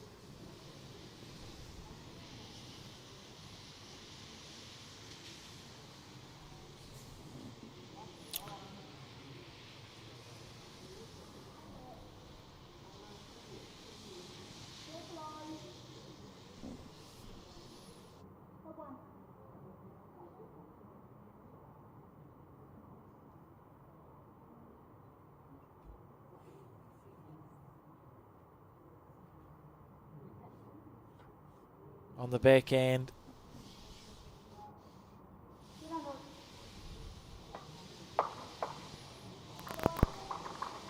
Good bowl. Well played, bowl. Yeah, well played. Still, you can still feel that hope after the first 3 bowls when you're chasing a 4 or more, if which I'm sure that they would want. Yeah, they've given themselves opportunities after the lunch break or morning. Well, it wasn't lunch break, was it? After the rain, they've given themselves opportunities to score those numbers. Have been stymied, but we've seen these heads build a lot better, and this is another head that's building well. Casey's put a bowl here, put the pressure on, and if you can find that number, a 4 or 5, often you can just sense a bit of a momentum swing. I mean, it's still a long shot, but they're trying, and this is how you do it. That's a lovely bowl.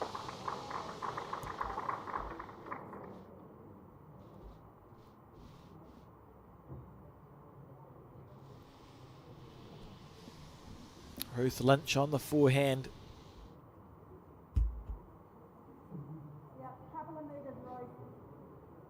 Oh, yeah, it just feels like there's a chance, eh? It does, yeah. And it seems that, not only is Sue's teams that are struggling with the weight here, but also the line. So it's kind of double the effort that they've got to now think on to try and get one within that zone. Oh, needed it to turn just a smidgen, and Ruth's chance to take the pressure off Sue here. On the forehand.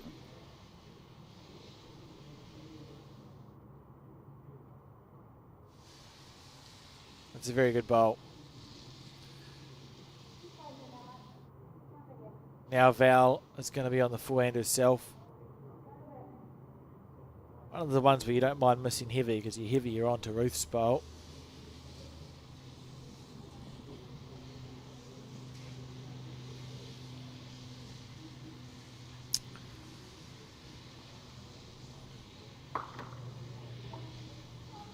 Well, they've got first, second, fourth, fifth, sixth and seventh. It's just Ruth's bowl that's holding them out. On the positive side for Sue Hodges and co, Ruth's bowl is directly at 6 o'clock, so it's a dangerous bowl to try and remove from ahead.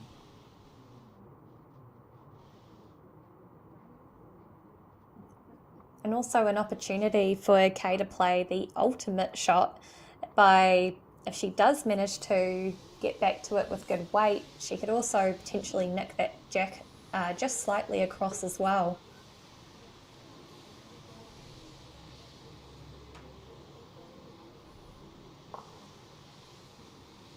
Right, here's your chance. Be brave. You know you need a score of 4. Miss heavy through Ruth's bowl. See if you can hold a number. Is what Kay will be thinking here.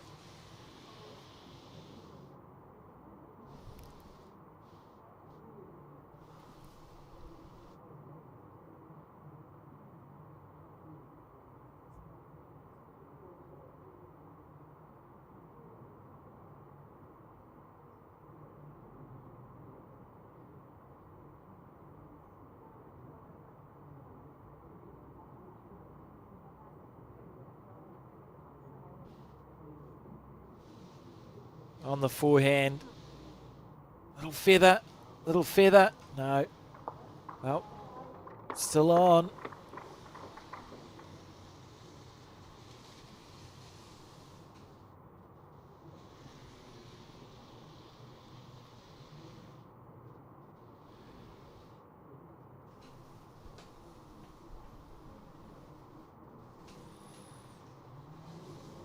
That's a very, very good bowl from, that's a beautiful bowl from Sue. Yeah. No two ways about it. That's as well as she could have played that. Yeah, I know that Ruth was saying finish to the side, but realistically, that's where she needed to be. Best bowl that's where she the could have danger played. was. Well, the beautiful thing about it for Sue's team is that she's legitimately locked that blue bowl in. There's nothing you could hit to remove the blue bowl. Well, no, that's where that sentence finishes, right? Like it's locked into the orange, and the other orange sort of stops it. If you somehow magicked it out of there, you're removing at least 3 of your own red stickered bowls. It's perfect from Sue Hodges there. That's a fantastic shot. And 2's not enough, so I don't know. I don't know what the call is. If it was me, I would probably be playing through between Sue's short bowl and the speckled orange bowl at the top, and just try bring those ones through, just to try push them up. It's the only thing I really see. You can't move the jack back anymore. You can't move it to the side. So potentially backhand onto the orange speckle bowl and try and get a great connection to bring a couple more in. Yeah. Because they know that it's not enough just to score a 1 here. You need to find a number. That's exactly what Kay's pointing at. Good positive bowl. That's with an eye on the scoreboard as well. Fair enough. Making her way down.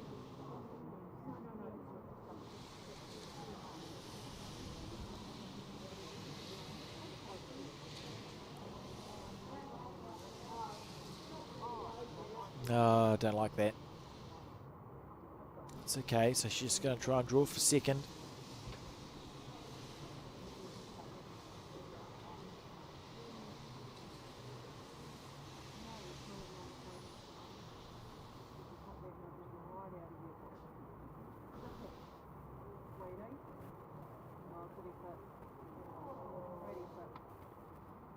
Lovely effort, and that would have been, if Sue Hodges' bowl wasn't there, that would have been a bowl that was worth a fistful.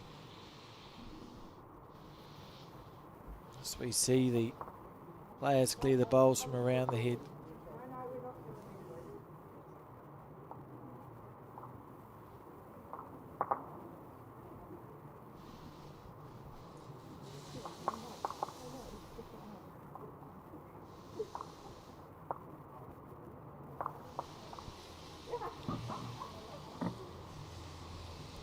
One Tomo Karoa.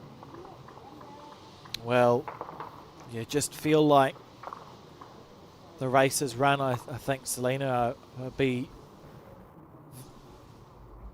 extremely surprised if the Thames Coast team could make a comeback, and trailing by 17 now on the, what's the word for not the one before penultimate? We looked it up at the Nationals. Oh, you're asking the wrong person. There's a word for third to last. What's it called? Anti-penultimate. On the anti-penultimate end. Just figured that out off the top of my head, and also because there's Google next to me. So this is the anti-penultimate. No, that seems ridiculous. So there's 3 ends to go, or 2 ends to go after this one. 17 points the difference. So if Kay's team doesn't score, they mathematically can't catch up. Therefore, the final finishes, and we crown Sue Hodges and team the Taranaki Open Fours Women's Champions for 2024. They score a 1. It's a lovely way. Yeah, they could keep going, but yeah, a hard road to come back from. And yeah, just saying, you know, Karen's bowl there, plonking it right behind, just goes to show that they really want to get a 1 here, right? Yeah. If they know that they can finish the job. Yeah, you'll try your very best to do it early.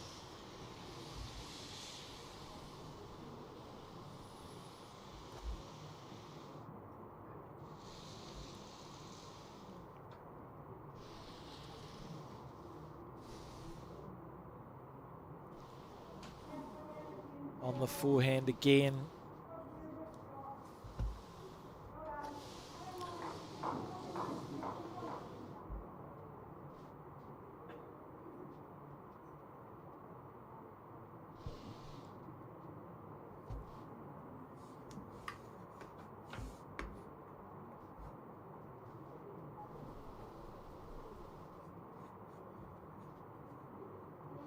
Molly Galloway steering after this bowl.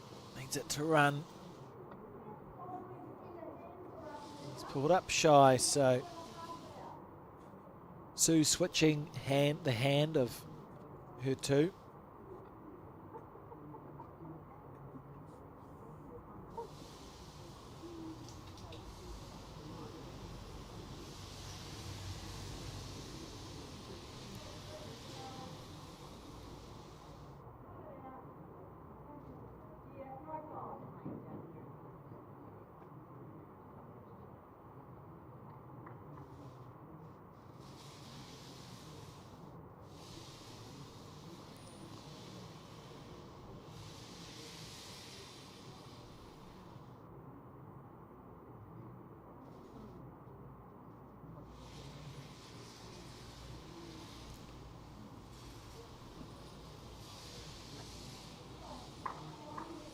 Handy enough.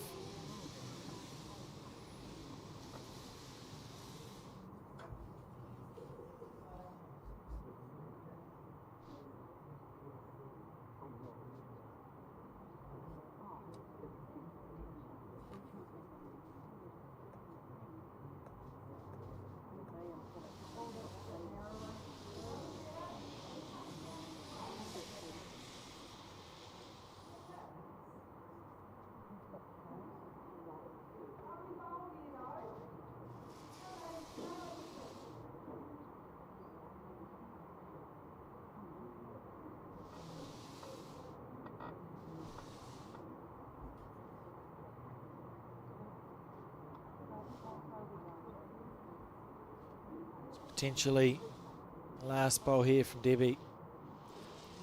Watching her bowl with intense focus.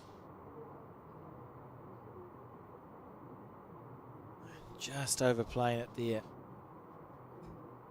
Must win end for the K-Bun team.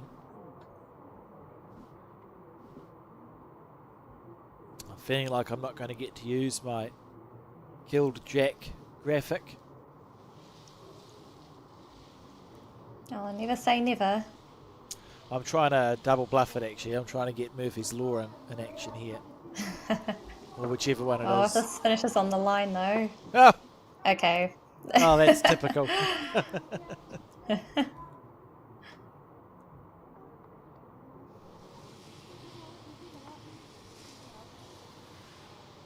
Val will be trying on the back end with weight.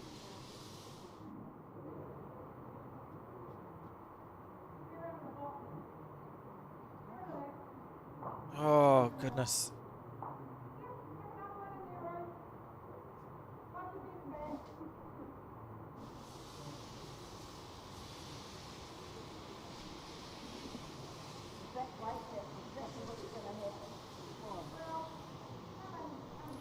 You wouldn't block it again, Ruth.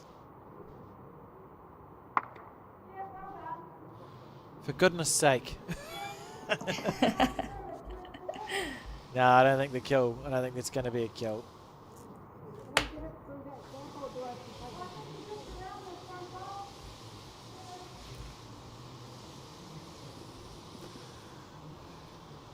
Val on the back end.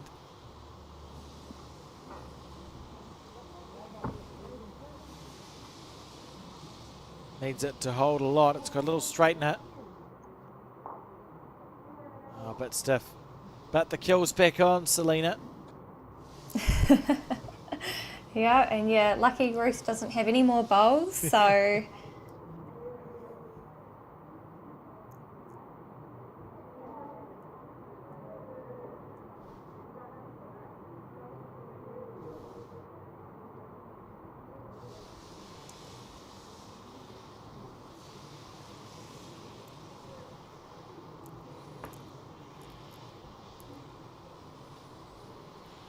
So Sue here she knows she's 13 in front, holding a couple on the head. You're just sort of putting balls there or thereabouts. Colin just shook his head at me. I was reading out the score, 30-13. Wasn't saying that she was 13 in front. Here we go. Here comes the kill. Can feel it in my bones. On the one of the hands. Use it. Yes! There we go. So what we're going to see... Oh, which camera do I put the kill graphic on, Colin? Oh, we'll leave it on this one. So watch this. So we have a graphic for kills now. And here it is. A kill from K-Bun to continue this game. What a bowl. It has made my week. I'm really happy for you, Alex. Thank you. Waited 23 ends to press that button. And I'm sure Kay is really happy for that as well, to come off then too. Yeah, it's just... Give it could him be another quite, chance to keep fighting. I like the attitude, to be honest. There's a lot of teams that would have just gone, well, you know, it's not quite mathematically impossible, but close enough. I'll shake hands.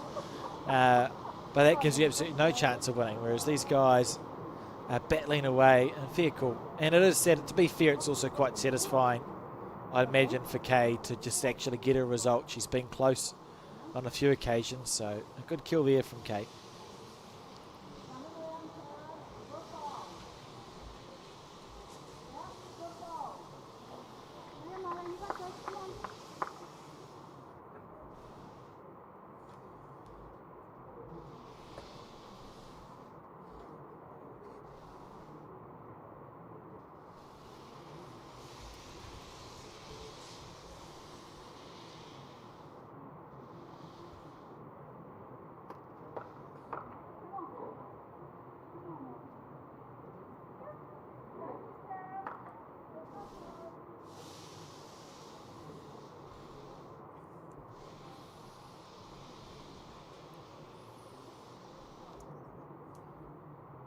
So the last time that they played in this direction, because unless I blinked, I didn't see them bring any of the bowls back. Kay was in a really good position to try and make a number. So it'll be interesting to see if that similar result happens again. Yeah, although 2 good bowls there to start off from Karen Pickering on the backhand. It's Molly Galloway now. This is half a chance.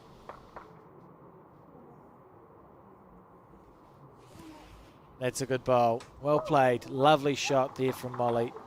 You want to finish strong if you're either team here, eh? You just want to go, look back at the last 5 ends and think I've played well. I think it's a testament as well to, to them as players, not backing down from anything. I think, you can talk about trying to get that comeback, but also a big kudos to Sue's team as well and keeping that foot down, because, that's sometimes as hard as trying to have a comeback of a game. So both teams aren't giving up here. They're all very much well and truly trying to do their best. Deb Gainfoot here on the backhand.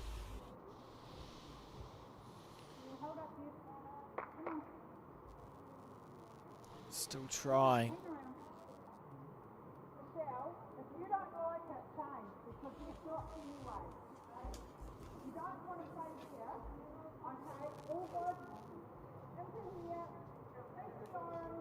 So you're just saying, just put bowls there or thereabouts.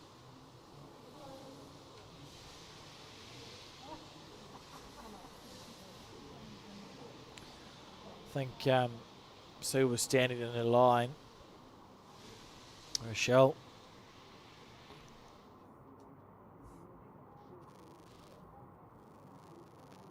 On the forehand.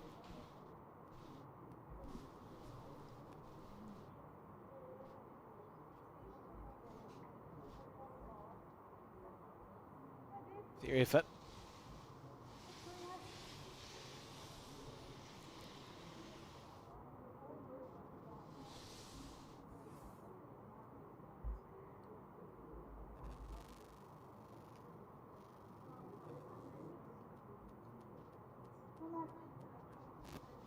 This is close here.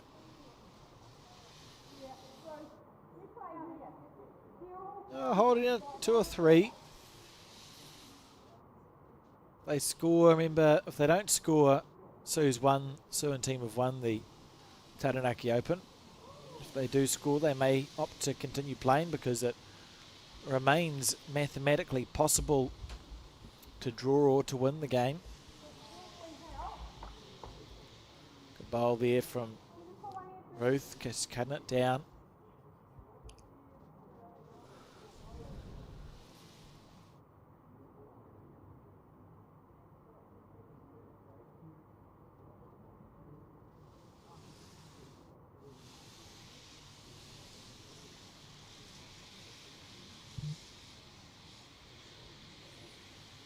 Good line.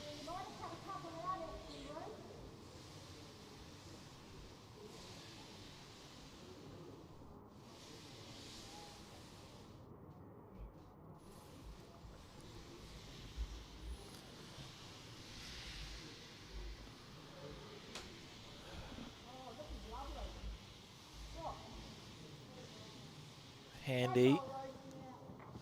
Yeah, good shot. Just heard Kay say we're probably down to that one. Angles must be quite deceiving, because you'd think that it would be one of Molly's bowls holding shot, but this one's not far away. I think that might be the shot now. What a bowl that was. She just trailed it back for 3. That's staggeringly good.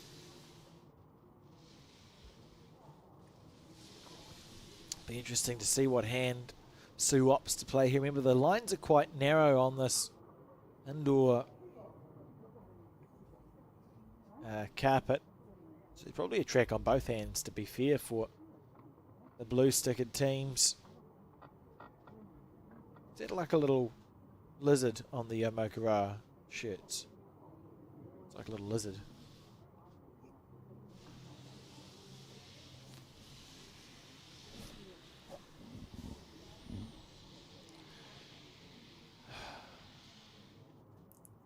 Watch from the player's end again, up and through the gap.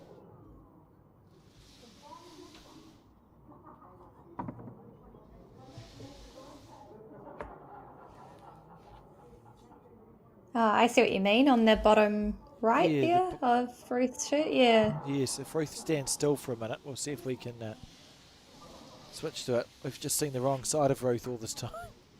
We'll just wait for the ball to be played.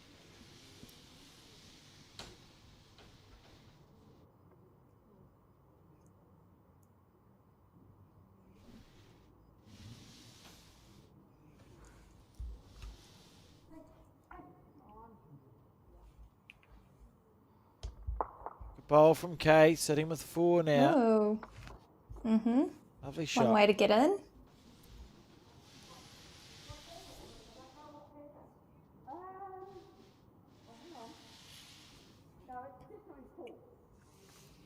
So there, I Ruth, would the bottom back right, Sue to...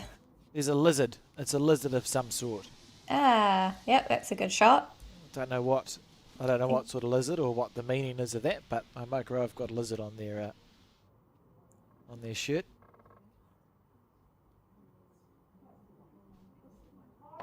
Look at this here from Sue.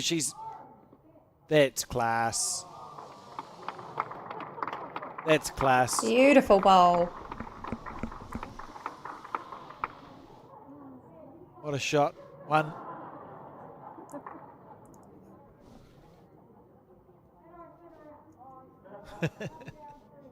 I think Kay handed the bowl to Sue to play. I'd try just chip this bowl out, right? You just go full-blooded hitty thing. See if you can get rid of the bowl. Get the split.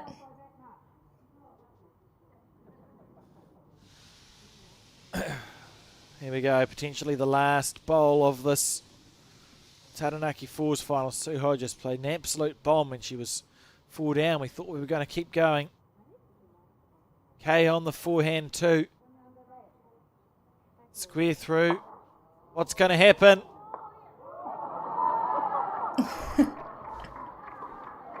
And so it continues. That's 2. Wow.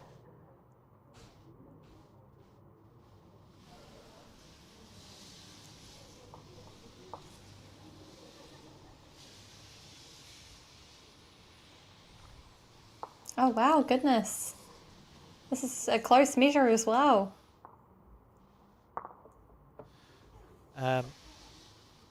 Apparently, Omokara means the long lizard in Māori. So it's nice. a reference to that, which is lovely. Yeah, I really like the subtleness of it as well. It's like it's trying to hide, but not. Oh, and it took me 24 ends to notice the lizard on the shirt. And we see the hands are being shook. And congratulations to the team of Sue Hodges, Ruth Lynch, Rochelle Morrison, and Karen Pickering. You are this year's 2024 Taranaki Women's Open Fours champions. Our thanks go, of course, to all the clubs that have made this possible. It concludes 2 weeks of Open Fours competition. The administrators, the umpires, the players, and as well as you, Selena, thank you very much for joining me in commentary for this final. Do you have any parting thoughts? No, thank you very much for having me. I've very much enjoyed watching this event unfold and, look at these spirits of the ladies right here at the end of this final. You can only imagine what the spirits were like over the last 2 days to everybody. So, by the look on our screen right now, it's been a really successful event. And, yeah, I'm really, really pleased for Sue, Ruth, Rochelle and Karen on getting the win here. Great stuff. Thanks, Selena. And just a final reminder to those who are watching, we are back from Friday with coverage of the Trans-Tasman between Australia and New Zealand. It'll broadcast live on the Bowls New Zealand YouTube channel and also one of the Sky Sport channels. We're not sure which one yet. For Sky Sport 4, it'll be broadcast live on Sky Sport 4, so tune in then for more bowls. But until then, so long and farewell.